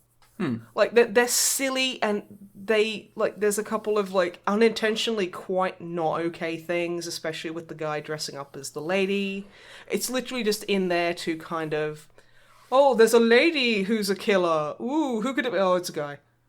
It's kind of like, it's just there to throw you off, but then they turn it into like some kind of like weird thing, and it's like, that's not cool. Where they insinuate that they just to like put out feelers here, is it the sort of thing where they insinuate that the fact that someone who is assigned male at birth chooses to dress up in feminine clothes, their mother forces them, and then suddenly that makes them. It deeply troubling implications. So I'm not going to get into it. Okay, so it's one of those things where basically, however you read it, it's just like you probably just shouldn't have done this. Yeah, no, just don't fucking do it. Yeah, okay. It's just it's borderline like coding, and it's not cool. But yeah, they weren't great. They fall back on a lot of tropes and don't make a lot of sense, and like randomly go from 1 to 100 with action scenes. It's weird. Talking about cool stuff, like not good movies, but it's a Netflix series I've watched called The Stranger. Ha ha ha. Yeah, very funny. It's masturbation. Yeah. But yeah, no, I just kind of like saw it on a whim, and I was like, yeah, fuck it, I'll watch it. And it's actually very good. It is a series, an English series. And it's like the basic premise is this guy's, he's out with his kids at like footy practice, like they're having a football game, and like, you know, he's a well-off dad in a well-off neighborhood, and he gets on like mostly pretty well with everyone else, and his kids like, you know, having fun at football, and it's halftime, so he's having a beer, and his wife's somewhere because, you know, she's a successful like teacher, and, you know, and then this woman just approaches him and is like, hey, you know that miscarriage your wife had, she totally faked it. And he's like, what? And it's like, yeah, no, she completely faked it. Look up a credit card statement for like, I can't remember, it was like Funhouse Supplies or something. Because, you know, and also I'd make sure that your kids are actually yours as well. Bye. And he's like, he's just completely, like the bottom has dropped out of his world, and he's like, what? And then it's just kind of him kind of unraveling this huge mystery, and like he confronts his wife, and she's like, look, I'll explain it to you, just not what you think, and I need a few days. And, you know, then she just goes, okay, bye. I'm like, she texts him going, bye, take care of the kids, and just fucks off. So he's like looking for her, he's trying to keep it from his kids, he's trying to figure out why the fuck she faked a miscarriage and a pregnancy, even though it's like she did it because there was kind of like a wobble in the marriage, and it was looking like maybe they were going to break up. So, like, he's like, okay, but why? And she's like, oh, you just don't know the full story. And he's like, okay, tell me. And then, you know, and it's just like going around and just uncovering all these filthy secrets. And it's like, this is really interesting. Is it like it spirals into like other things? And you're like, everything's kind of interwoven, and you're like, fuck me, okay. Because there's like other... Like, oh god, this is oh my god, this person knows that. What? It's good. There's a lot of twists and turns, and I really enjoyed it. And the acting is phenomenal. It is really, really good. Everyone in there is just, they know what they're fucking doing. They're playing their part beautifully. It's shot well, it's acted well, and it's just very enjoyable. So yeah, I can definitely like recommend The Stranger, because it's good. Watch The Incredibles 2, which was... yeah, I watched that with you, yeah. Yeah, that was fine. It just felt like a rehash of the first movie. Yeah. Kinda, yeah. But I mean, I probably would never watch it again, but, you know, I didn't regret watching it, so... Yeah. It was totally fine, but yeah. Yeah, and that's all I've really got to say about it, because it's like, it's fine. Well, you could, if you want to watch, if you haven't watched either Incredibles, watch the first one. Watch the first one and just enjoy it, because that is a really, really good movie. Because that's more fun and original. There are some things I did like about the second one. I did like a lot of the bits. I really liked Void. I thought she was really sweet, and I liked Brick. She was goals. Oh, I did like how a large portion of it was based around, you know, like Mr. Incredible taking over like the home, and because like Mrs. Incredible, she has to, Elastigirl in there, she goes out and she's like basically does the role of Mr. Incredible in The Incredibles 1. Yeah, and he's getting like super angry because he wants to be the big hero, and like it's him, and he doesn't want to be a dad because he's like bad at it and has no idea. And it's just basically like guy who doesn't pay as much attention to his family as he should has to suddenly pay attention to his family instead of sitting there just like reminiscing about the glory days. Yeah. And it's like I kind of like that because it does show quite a bit of growth. Yeah, it lets the character cool. grow a lot. Yeah, and I think that yeah. was really cool. I like how like Tony Rydinger doesn't look like he's on like an 8-day bender. They changed him so he looks like a human. But it's just like, but yeah. Honestly, yeah, like it's fine, but I would recommend watching the first one if you haven't watched either. Just stick with the first one. The second one is just the first one, but not as good. Not as with less clarity of purpose. Yeah. Yeah. I have played a game. Ooh. Yeah, it's actually I'm thinking of taking it to Evo. Okay. Because I'm really good at this game. Bejeweled 3. Okay. Yeah. Good. I ages and ages ago, remember when Origin was like, we know we suck, we'll give you free games? I picked it up there. I would just like to say that if you're going to talk about Bejeweled in a podcast, you would best make the explanation you're about to give phenomenally good. Okay, so I was like, I like Zen mode, and and if you are one of the like 10 people on Earth who don't know what Bejeweled is, it's a gem matching game. It's a match 3 game. It's a match 3 game, and it's got like you get like gem power ups depending. You've combined 4, you get an explosive gem that destroys every gem within like this radius, that kind of stuff. I like the Zen mode where it's basically just endless, and you can just sit there and just chill out and just match a bunch of gems. Now, what made this interesting to me is I was having a look around in the options, and it has options for what they refer to as mantras. And under that option, they have a tick box for subliminal messaging. Are you going to activate and kill the Prime Minister? I was going to anyway. Well, okay. It was literally, yeah. But no, and like what it does is, if you put on like mantras, it's like, do you like, general or like positive thinking, weight loss, quitting a habit, general positive, that kind of stuff. And I put it on, I was like, okay, that's really weird. So I put it on, not the subliminal ones, and like on the actual progress bar at the bottom, which is you fill up the progress bar and then it takes you to the next level. It comes up with things like you have inner resources and like you can achieve your goal, or things like your body and your brain do not define you.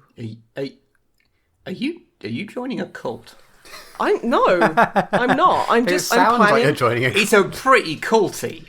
It gets better. I ticked the subliminal messaging one. I was like, I'm going to go positive thinking because, sure, I've got to fucking try this. And I didn't notice anything, but I'm feeling a lot more positive.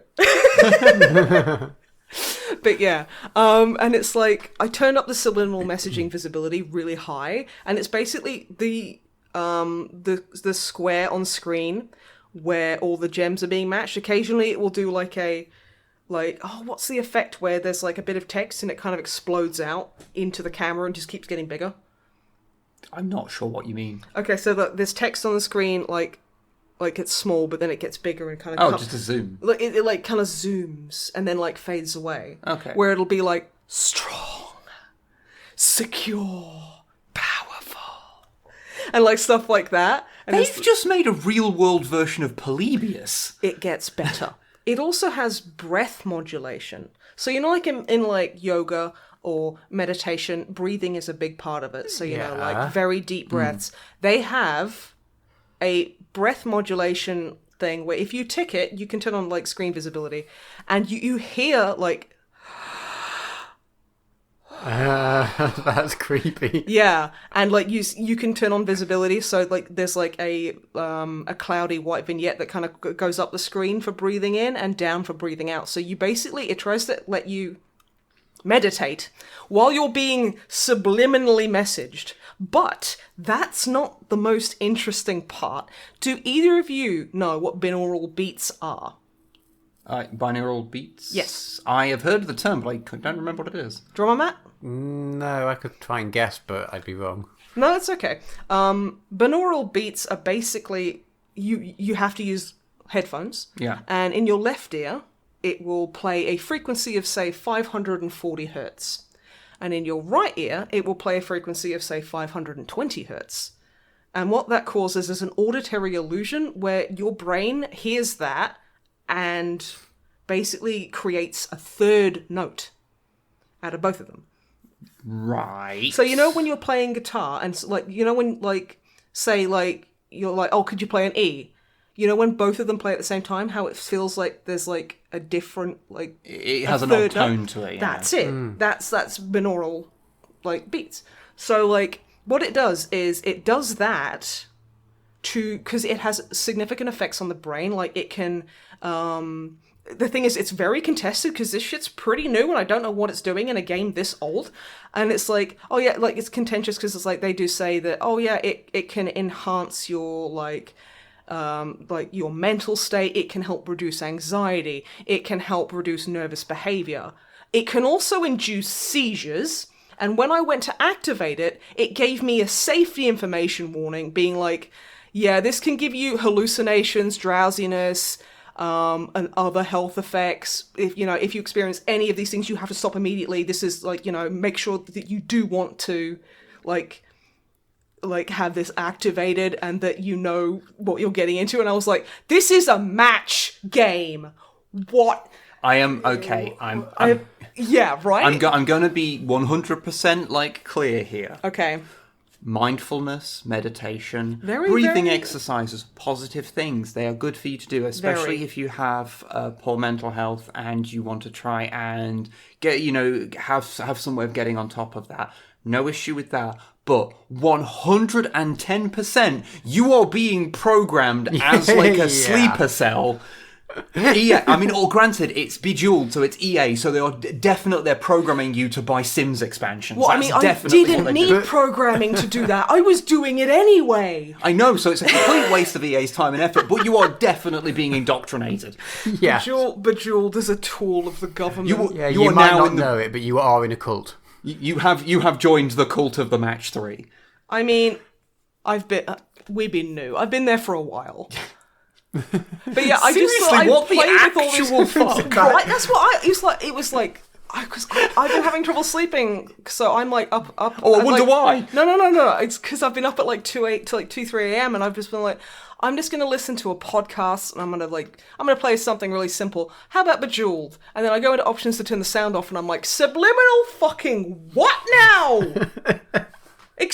Okay, I gotta try this shit. This is banana pants weird. Banana pants weird. It's making me talk bad.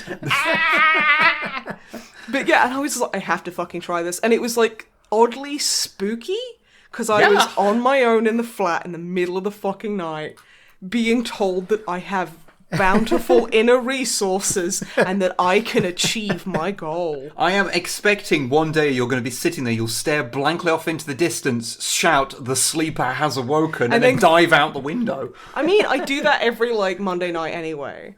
But... Yeah, but you rarely reference Dune whilst doing it. Okay, that's fair. But yeah, and I was just like, I have not seen anyone talk. Maybe they've been programmed from talking about it. Maybe that's the thing. It hasn't taken with you. Maybe I'm gonna die. Because you've mentioned it now. You've said it online. They're gonna dispatch like the EA death squads have already been. I mean, they're like sleeper cells as well. They've been activated there. Yeah. It's really someone listening to this podcast is probably a sleeper cell who's gonna come and find me and kill me. Yeah. Cool. That's actually pretty rad. I mean, I'm gonna be dead, so that's awful. But wow, it's you know what? It's just fun when something interesting happens to you. That's certainly one way to look at life. And also, if Bejeweled makes me kill the Prime Minister, I was probably going to do it anyway. Now I've just got like a solid alibi as to why it's not my fault. And that's why you spoke about it on the podcast. There we go. Legally speaking, Snipe and Wib and the MisanthroPod would like to state that the joke about killing the Prime Minister was just that, a joke.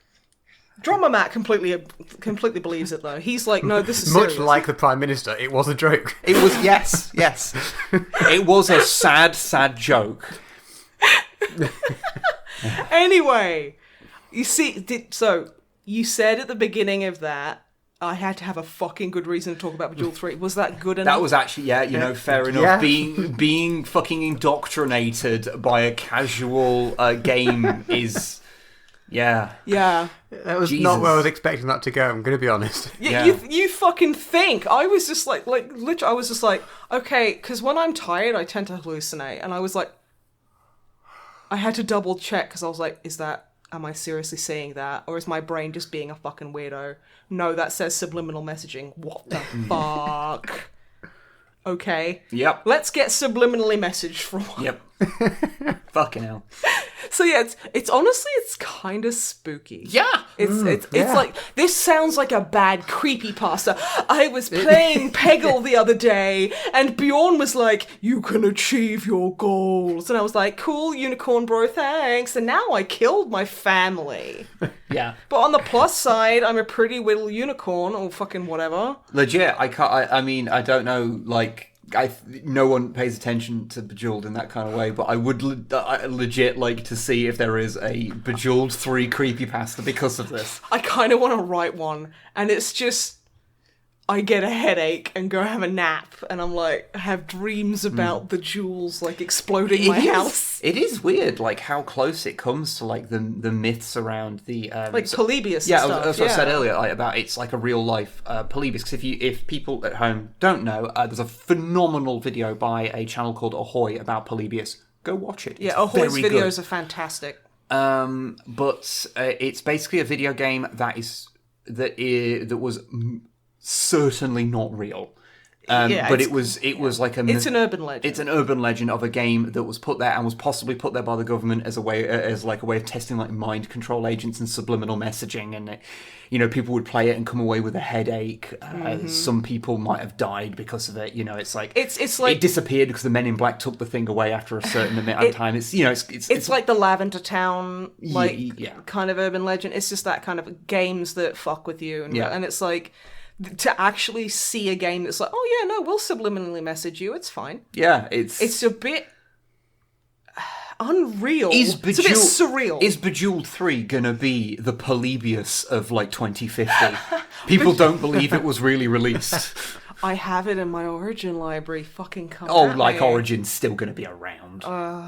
Yeah, fair. But yeah, I just thought that was really fucking weird That is- and very interesting. Yeah, no, you win the podcast by having the weirdest topic. Yay! Yeah. What do I win? You win. Having to say the fucking email. No. You win Matthew asking us some questions from the emails, as well as Matthew being the one who has to say what the email address to send them into is. Thank you. Drama Butt, it's time for questions. What is the email address people should send their subliminal messages to? The email address, what they should send their subliminal blah, Yeah, what you is said. onlydrummermatt at snipeandweb@gmail.com. You are mighty. I'm doing the subliminal messaging thing because I want our viewers to know that they're lovely. You're well good. There you go. Seize the means of production. What are the questions we have, dear friend? In the words of Swift, whatever his name is, the Swift unicorn Wind. horse from She-Ra, topple unjust hierarchies. Yeah. Fucking anarcho horse. I love I him. know, he's the I best. love Okay, Comrade so Swift. first up, Busbar86. Hello. First one is a personal question for Snipe. Oh, How okay. did you end up in the UK, and has your accent softened? Well, interesting true story. I come from quite a long line of very, very talented, like military, like tactically gifted people, and I am the last ancestor of them, of a very specific one. I won't name names. I'm not going to be like, I'm not going to name drop. So I was like, I decided that I wanted to take over the UK in this big mind control kind of experiment, because I was trained in that kind of thing. So what I did is I encased myself in a silver sarcophagus of my ancestor, shipped myself to the Victoria Albert Museum, and basically waited until like the middle of the night, and I snuck out. I also bought a gigantic hotel referred to that was called the Monolith. I erased everyone's mind in the area. Yeah? Snipe, you are in fact recounting the plot of the film adaptation of The Shadow. I'm pretty sure I'm not. Yes, her accent has got less over time. It is less. My accent has kind of like been watered down a bit, mainly because I moved over here when I was about 10 years old, and the earlier you move, the harder it is to keep your original accent. I don't know what it is. If I'd come here in like my 20s, I probably still would have had a very strong because it was broader. Accent. It was broader when I first met you. Yeah. It's just one of those things. So it has softened a bit. There are some people who can't tell or think I'm from like London, or there are some people who immediately go, they immediately clock me. Like my PT John, he was like, that accent. You from Australia? And I'm like, yes. Thank you for being one of the first people this year to actually acknowledge that. But yeah, and then like my other PT, Bill, he didn't even notice. So it's like some people have an ear for it, some people don't. And the reason I came over is because my mother was English and she was constantly bitching all the time, forever, all the time, about how Australia is too hot. I would say that is actually in the scope of the things that she complained about. That is probably one of the most fair ones. Although she basically said to my dad, and this might not make it in the podcast, but she said to my dad that psychically she saw that I would commit suicide at the age of 12 if we didn't move back to England. You have never told me that. You haven't? No. Shit. Wow. Actually, no, it was about 14. Yeah. So yeah, my mother was like, no. Like, she'll kill herself if we stay here.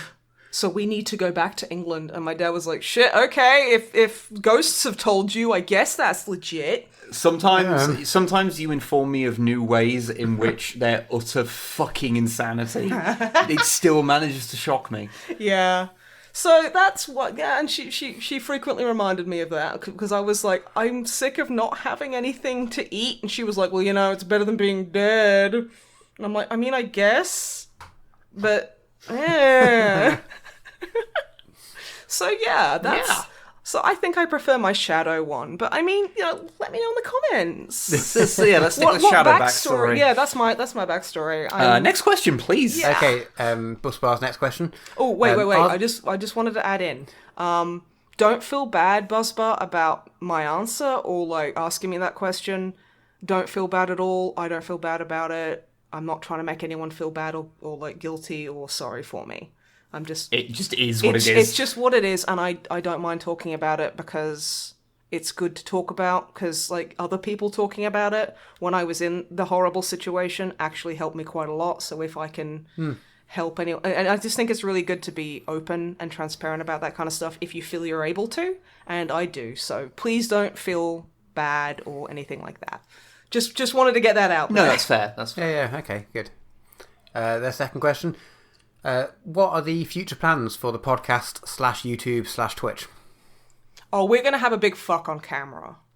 I'm going to be on top. Drama Matt's going to be the delicious daddy meat in the middle, and Wib's going to be on the bottom. And I'm just going to be like, hi there, and welcome to the 420th episode of the MisanthroPod, because we'll be like really old by then. And then, before the stream, because this is going to be live streamed. Obviously. Yeah, obviously. Yeah. What I'm going to do is I'm going to get some Vicks Vapor Rub, because the shop probably won't have Vaseline, and just glob it all over our, wrinkly, dying bodies, and just, slap, damply slap against each other, like fish, but we're going to be, undulating. Wib and I are sine waves, and Drummer Matt's This is starting to sound less like a sexual encounter and more like a performance art piece. Well, we're going to be doing that for the first approximately 43 minutes. Okay. And then we're just going to be hard. I might not last that long. That's okay. You know what? Especially not at that age. To be fair, that's fine. Honestly, we're gonna be taking it bit by bit. No pun intended. Inch by inch. Inch by inch. That's what we're gonna do. And we're basically just gonna it's like snails fucking. So we're going to bite each other's dicks off. No, not banana slugs, and I'm going to be biting both of your dicks off. Okay. And then I'm going to be, like, gluing them to my eyes, so, like, you know, when, like, you put the Okay.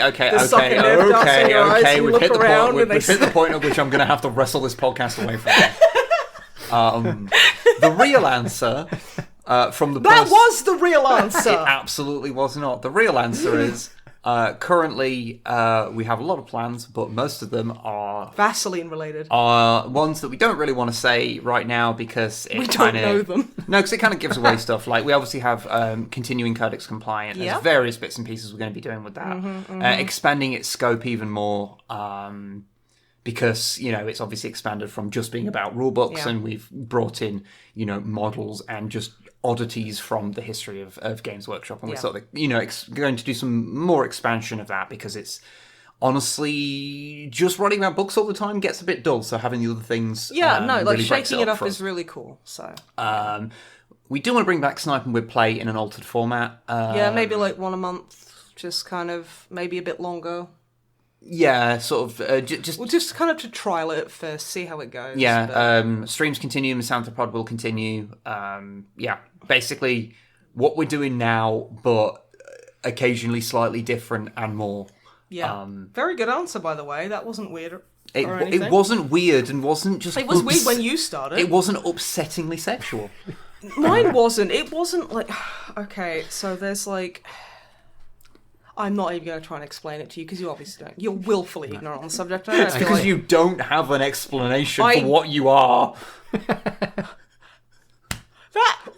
caught me off guard. If I had pearls, I would clutch them. Oh my. I mean, yeah, but... I'm sorry. No, that was fucking hilarious. To close out, it related to that last question, kind of, is the PO box opening at any point? Probably have to quarantine because it will. Yeah, fair. We don't want to put anyone in danger because if we open a PO box, that means that we're going to have to be going to the post office. The people who work there are going to have to be serving us anyway, so that's more people, and then more people will be going to the post office to send us stuff, or like going out and getting us stuff to send us stuff. And it's like, wouldn't feel quite confident doing that. We'll right be now. doing it sometime after the once all the insanity starts. I think I've started referring to it as the end times. Yeah, once the end times has fucked off, then yeah, we'll definitely do it once again. we're living in the age of Sigma. Yes, basically. That's what happens after the end I hope. Well, I mean, I'm obviously going to be a Stormcast, but I hope you guys are. I can fully make my transition into Goblin, so. And Drummer Matt would probably be a Goblin as well. I'd be a Stormcast with the brain of a Goblin, and Drummer Matt would be the Goblin with the brain of a Stormcast. Like we're mind swap. Okay, sure. That's canon now. Yeah. Next question. I'm so thick. I think both of you are my pauldrons, but you just sit there because I'm so big, and I'm like a bus. Goblin bus. Gobbo bus. Yeah. Goblin bus. Yeah. Please draw that, someone. Next up is Robert, and this is a recommendation rather than a question. Okay. But, so, they've recently started watching a TV show on Netflix that they like to refer to as Bunny Game of Thrones. Is it Watership Down? Yes. Okay. There is a new adaptation of it, and I did not realise this. I don't like Watership Down. I don't want to watch Watership Down. Is this the CGI one that came out a few years back? It's the latest adaptation. It's dark and gritty, but that doesn't narrow it down because Watership Down is, oh my god, it's very, very upsetting. Yes. That should not have been a kid's movie. I used to watch the... obviously, presumably it's books originally. Yeah, I think so. But there was a cartoon adaptation with John Hurt in, I want to say, the 80s. And it was horrific. And my gran used to have it on, they taped it off the telly. And it was one of the things we used to watch when we go around to her house at an alarmingly young age. And I think I still occasionally have, I loved it. But it is dark and terrifying, and I think I still occasionally have nightmares about it. Oh, dude. And also, I'm just going to say it, your grandma sounds like she was psychologically conditioning you to not ever want to go to her house. If I keep showing the little shit this thing, you won't come back. Yeah. I kept going back to watch it, so I don't know what that says. I mean, maybe she was just like, how fucked up can I make this kid's psyche? But anyway, Robert says the newest adaptation of it, whether that's the CGI one or not, I don't actually know. It's awesome, apparently, and it's on Netflix. Okay, I'll have to, like, brace Yeah, myself I and genuinely give it a did watch. love this series. It's beautiful and amazing, and it has a message. Yep. Um, The message Yeah. is fuck, like, kids suck, so we should terrify the fuck out of them. They're bad. It's been a long time since I've seen it. Yeah. I watched Alien when I was, like, 5. Yeah, you shouldn't have done that. That destroyed me. Yeah. I had to be forced to watch it, to be fair. But it was just, yeah, I think I would have preferred Watership Down. Yeah. But even then, I don't want to watch it either, because they're both scary. oh, it's good, though. I mean, I guess. Okay, next up, Edward. Hello. How would you celebrate How would you celebrate a birthday in lockdown? Since theirs is coming up relatively soon. This is something that you can do. You can order supplies on Amazon and stuff. So what I would do is I would get, like, 2 friends, and I'd probably get, like, a huge tub of Vaseline, and I'd make it so that we were live streaming, like, maybe, like, live streaming, like, on Twitch or something, like, nice music, and then we'd stack. Okay, Snipe, now, Yeah. aside Stacking. from just Very putting... space efficient. Yeah, Yeah, just yeah. putting aside the whole fact that this is just treading over the same ground that you did a few minutes ago. The other point is that none of that adheres to social distancing rules. Well, if you live with 2 other friends. If you have 2 roommates who are like, interested, then and yeah. we can't assume that's the case because Okay, most people you know aren't what? in that That's position. true. So it That's would be true. irresponsible to put that forth as your suggestion. Okay, fine. I guess I'll go for a really boring suggestion. Like, I don't know, like, if you like to have a drink or whatever, get yourself some cake or, like, booze in and just open up, like, a Zoom conference or a Skype conference with a bunch of friends and just hang out. Maybe watch, like a movie or something. You can all sync it to, like, so you're all watching the same thing, or there's, like, watch together, or there's stream sharing software. If you all have the internet and program that's capable of doing that, and just have a good evening. Yeah. And then maybe at the end of it, you suggest, like, maybe, like, 2 of them move in Nope, with you post nope. Okay. Okay, fine. Fucking fun police over here. Happy birthday, Edward. Yes, Yeah, happy birthday. If you need a tub of Vaseline, let me know. I know a great place to get I some. realised that before we got into these questions, I didn't ask how many there were because it has been a while since the last questions. Like, Okay. There is 1, 2, 3 more. Oh, okay. cool. Okay, cool. So it's not going to go on forever, don't worry. Yeah. And they're not all questions. So this one is a question. So yeah, no, I don't know where I was going with that. The normal questions as opposed to the abnormal questions. What constitutes an abnormal question Any for this question podcast? I'm asked. Which I'm so okay with. Like, ask me weird questions, I like it. Or really mundane ones so I can just tell you the absolute and unadulterated truth. Yes. Okay. Next up, Midwin. I recently acquired a resin bust of a space wolf, Oh, yes, I think I know which one they're talking about. and I don't really know if the flat colour of the standard colour scheme would do the sculpt justice. So, I was thinking to use a good metalish silver and then paint a blue glaze over it. Does Wolf Lady Snipe approve of this? And if not, do you have any other painting suggestions?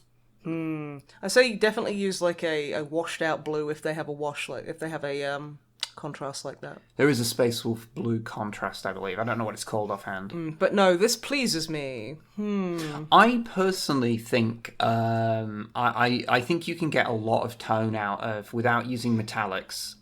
Yeah, you don't have to use metallics. It might be a bit easier for you if you don't. A more kind of flat grey colour. You can actually get a surprising amount of depth from that. I'm You actually have to do, like, shading and stuff. but metallic also does work. Yeah. I've seen metallic versions of basically every, like, normally non-metallic chapter, and they do generally work out pretty well. Yeah, it works. I haven't personally seen a Space Wolf one, though, so I can't haven't, say no. how well it works. But yeah, if you do end up doing that or whatever, just at us on Twitter with a picture, because I'm very curious to see how that goes. Yeah, I'd be very curious to see how it ends Yeah, up. definitely. Okie dokie. Technician Sour. I have a YouTube video suggestion. It's on a channel called How to Drink, where the creator makes alcoholic drinks based on pop culture drinks. So the thing that made him think of this podcast, and Snipe in particular, was that he tries to be, this person who makes this channel tries to be as faithful as possible to the source material, and recently made a Fenrisian ale, which made Sourwell think of Snipe? Yeah, no, a lot of people have actually suggested this. It's like mead and absinthe. Oh. Yeah. Okay. Which actually is pretty fucking spot on for Fenrisian Ale. The only thing that makes it not fitting for Fenrisian Ale is that it wouldn't kill a mortal to drink it. Yeah, well, I mean, I guess there are some liberties you have to... If you just had, like, a fucking, like, pint of antifreeze, it's like, hey, Fenrisian Ale. I mean, pretty much. It's like, yeah, so I get it, no. But thank you very much for the suggestion. They've also said that they would very much like to, if it's not too much trouble, to see you guys try it on a video. Okay. If I can find anywhere that sells absinthe, because a lot of places don't sell it. Can be a little tricky to get hold of, from what I remember. It is, because a lot of places don't have it because it's just more trouble than it's worth. A lot of, like, bars and stuff just won't have it. Because it's, yeah... Isn't the proper stuff like 80% or something? Yeah, and it fucks you up. When I went to Prague with my college, there was a girl who just got drunk on, like... She just... Makes you hallucinate, doesn't it? Yeah, she was hallucinating. And she was sat there like, Oz, I'm scared. And I was like, yeah, you're fucking gonna be, you idiot. Let's go home. Yeah. It's got, if I remember rightly, it's quite heavily controlled, because I've heard that this is a myth, but it was a widely known factoid. Factoid is a fact that is incorrect. Yes, it is. Yeah, just in case somebody didn't know. Yeah, a widely known factoid was that absinthe makes you go fucking blind if you drink too much of it. Mm-hmm. I mean, to be fair, I think a lot of things are like, if you eat too much Vaseline... but I've heard it's not actually true. Don't cite me as a source. I don't know what I'm talking about basically anything. I would say my only worry for that is that you don't drink hard liquor. Oh no, it'd fucking kill me if I drank it. I think a sip, anything more than a sip, would really just, like, because it is out. Like, one of my first, like, times getting drunk was on absinthe. Oh, Jesus. Yeah. Wow. Yeah. And it was, because, like, my friend Jenny, she had to sneak it out of her parents' house in a bottle of, like, Tropicana orange juice. So I was drinking, like, it was, like, half and half orange juice and absinthe. Oh, fucking Amber Valley, man. Hey, there is nothing else to do apart from get paid to kidnap sheep, which I actually considered once. Okay, you're gonna have to give context now. Okay, remember I told you about the guy I went to school with called Robin? Oh shit, yes. Oh yeah, okay. He was constantly, we were all like 14, 15. He was like total stoner, and he was obsessed with the idea of having a sheep and keeping it in his garden shed and feeding it Rice Krispies. And he literally had money there to pay you if you would go and kidnap a sheep from a field and deliver it to him. He asked me multiple times. Half the class were, like, interested in, like, the military, so that he was like, hey, you know how you guys are interested in the military? Well, you could do, like a prison break thing on a sheep, and I could go put it in my garden shed, and I could feed it Rice Krispies. Did this go and fuck the sheep? Yeah, I was going to ask that. No, honestly, no. He didn't, but he was just super into the idea of having a sheep as a pet, and he would literally... I'm surprised no one took him up on it and just stole his money. I mean, you know what? This is private school. Like, he might be a fucking weird possible sheep fucker, but at least he was willing to put his money where his mouth is. Yeah. Also, we had a teacher who was really gross, didn't bathe, and... Did they fuck sheep? She probably did, okay. Yeah. That would explain, like, you know, her kids. Yeah. Okay. And he would, like... He had a emotional support beanbag that he... It's a weird thing to call your testicles. Really, yeah. He was a weird dude. And he would throw that on the roof and then get upset. Like okay, like, elephant in the room, this guy was compass mentis, so he didn't have any special needs. He was just a very strange individual. Yeah. I think it's just because he smoked weed all the time. Oh, so his brain was a bit spacey. He'd gone a bit wrong. Yeah. And then, like, he'd be like, oh no, my beanbag. I think he called it something like Punjab or something, because he just liked the way the word sounded, and I'm like, yeah, it is a fun word. So, like, it was just this big, like, it was this big rectangular beanbag with the word Punjab written on it, and he'd just shout, Punjab, and throw it. And he threw it at this teacher, and then, like, when she was like, oh, I'm just getting so angry at you, Robin, he just went, Conan! And then every time she entered the room, he would scream the word Conan. Why? Because she was talking out. I don't know. Do you think... Okay, I have known, like, 2 people like this in my entire life. No sense. Because I told you about the other guy I went to college with who disappeared and we thought he was legitimately dead and we still don't know if he's alive. When I make comments about how the Amber Valley is a weird place, like, I don't think some people appreciate I don't know. I how feel like fucking weird it can be. I feel like I'm...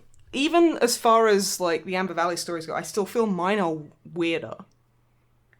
You have had a knack in your life of encountering some bizarre people. Yeah. Just the fucking weirdest people, and you're only related to some of them. Yeah, right? Yeah. That's weird. But yeah, no. I honestly, I don't know if Roggers is even alive now. Pour one out for Roggers. Pour one out for Roggers. God, he was a fucking weird... He was like, you know how... He probably got killed trying to steal a sheep. No, that's Robin. Oh, okay, sorry.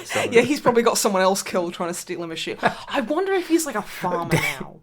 He got the hang on, Robin and Roggers. Yeah, Roggers, yeah. Roggers Okay, was Robin, the college Robin guy. paid Roggers to go and steal a sleep, and the farmer got him. No. Okay, so at my culty private school, there was Robin, who wanted the sheep. Right. Then, like, one day he just stopped showing up to class, and we were like, I guess he's moved away. That's fine. Then when I got to college, we had a guy called Roggers in there, who was like, he was a mature student, he was like 25, but he looked about 16. He would talk to you, his eyes would be freaking the fuck out everywhere, and then, like, he'd be like, oh yeah, so yeah, I went out, and I was like, oh, I got on the bus, and then he'd stop, and then he'd start beatboxing. Okay. And then and he knew the lyrics to every song on the radio. New releases, everything. He knew them all. And then after him being in our college class for like a year, he just stopped showing up, and we all thought he was dead in a ditch because he did so many drugs. He would literally like be like, I woke up in Doncaster. I swear to fucking God. I had one of my legs and my boxers shoved up my arse. Like, that's what would, like, the weird stuff that would happen. I swear to God, every educational place you went as a kid was full of fucking cryptids. It was literally, it feels like my fucking adolescence was like a Just for Laughs sketch that they didn't stop. All I want to ask is Roggers, was his actual name just Roger, but he was militant? He was militant on it being a GIF and not a GIF, and he had to therefore change his name. You know, I honestly think if you said that to him, he would fucking pass out. If he's even alive.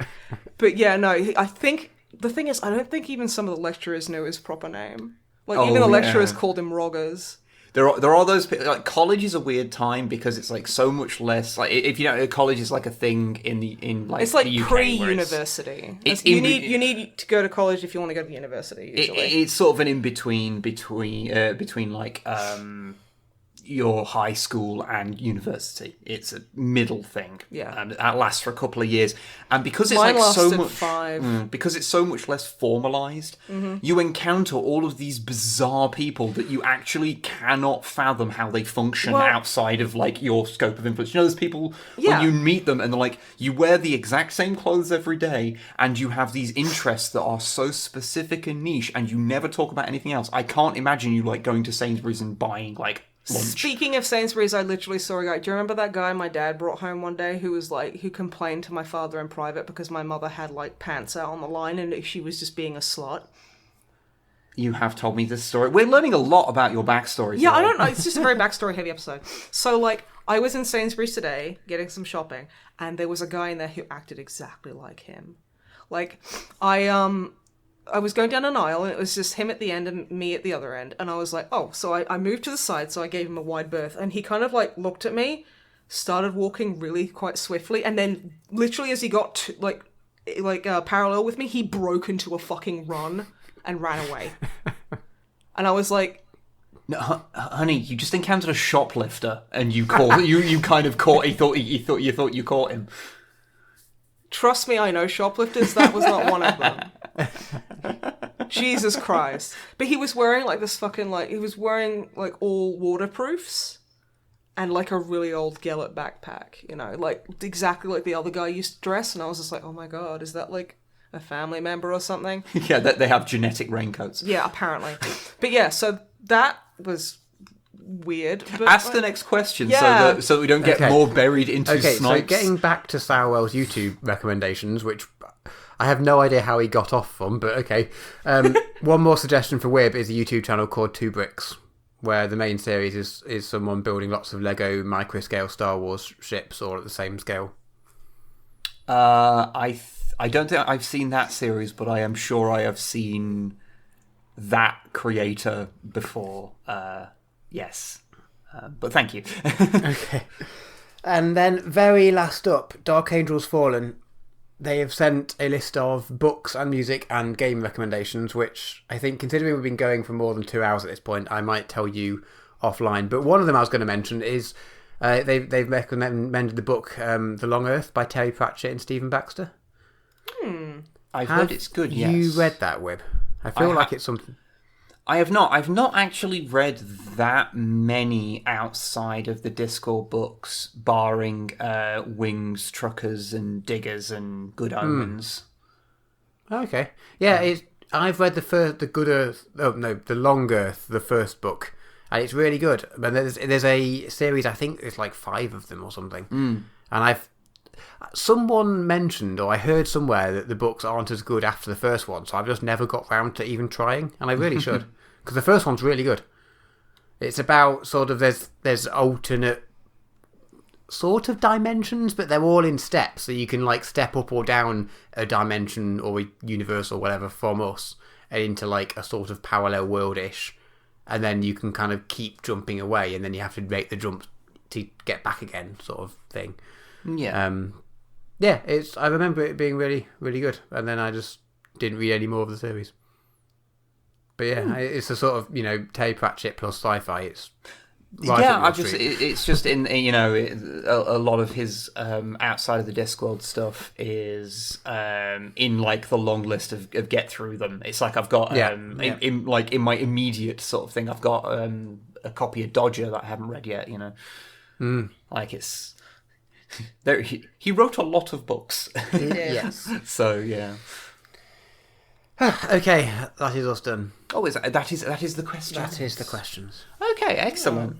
Well, thank you everyone for listening then. And thank you everyone who sent in questions. If you want to send in a question for us to answer in the next podcast, then send it to onlydrummermatt@snipeandwhip@gmail.com. The email you address. Just trick yourself into reading out the email address. Yeah. I think it's because I won the podcast, so he's being nice. Okay, yeah. I just did it because I didn't want to put either of you on the spot again. Thank you, that's very nice. I was trying to be nice. Thank you. You were. And I love how we were immediately suspicious. Yeah, you thought it was a bit. It's a trick. It's a trick. But yeah, no. Send in questions out and we'll answer them in the next podcast. But yeah, we've got anything else that we want to mention before we say goodbye?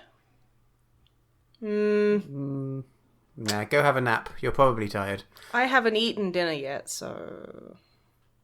Did you mean that Snipe should have a nap, or that the viewer, listener, whatever, should have a nap? The listener and or viewer. Okay, be you have kind my to permission to have a nap. yourself, and you have Drummer Daddy's permission to have a nap. And if you flaunt that, he might spank you. Well... I don't know what point Write in to onlydrummer at snipeandwhip@gmail.com if you want Drummer Matt to spank you. Feel free to ask why this podcast has 8 endings. Okay, No bye answer everybody. you get will be satisfying. Okay, go away now. Bye. Bye. Goodbye.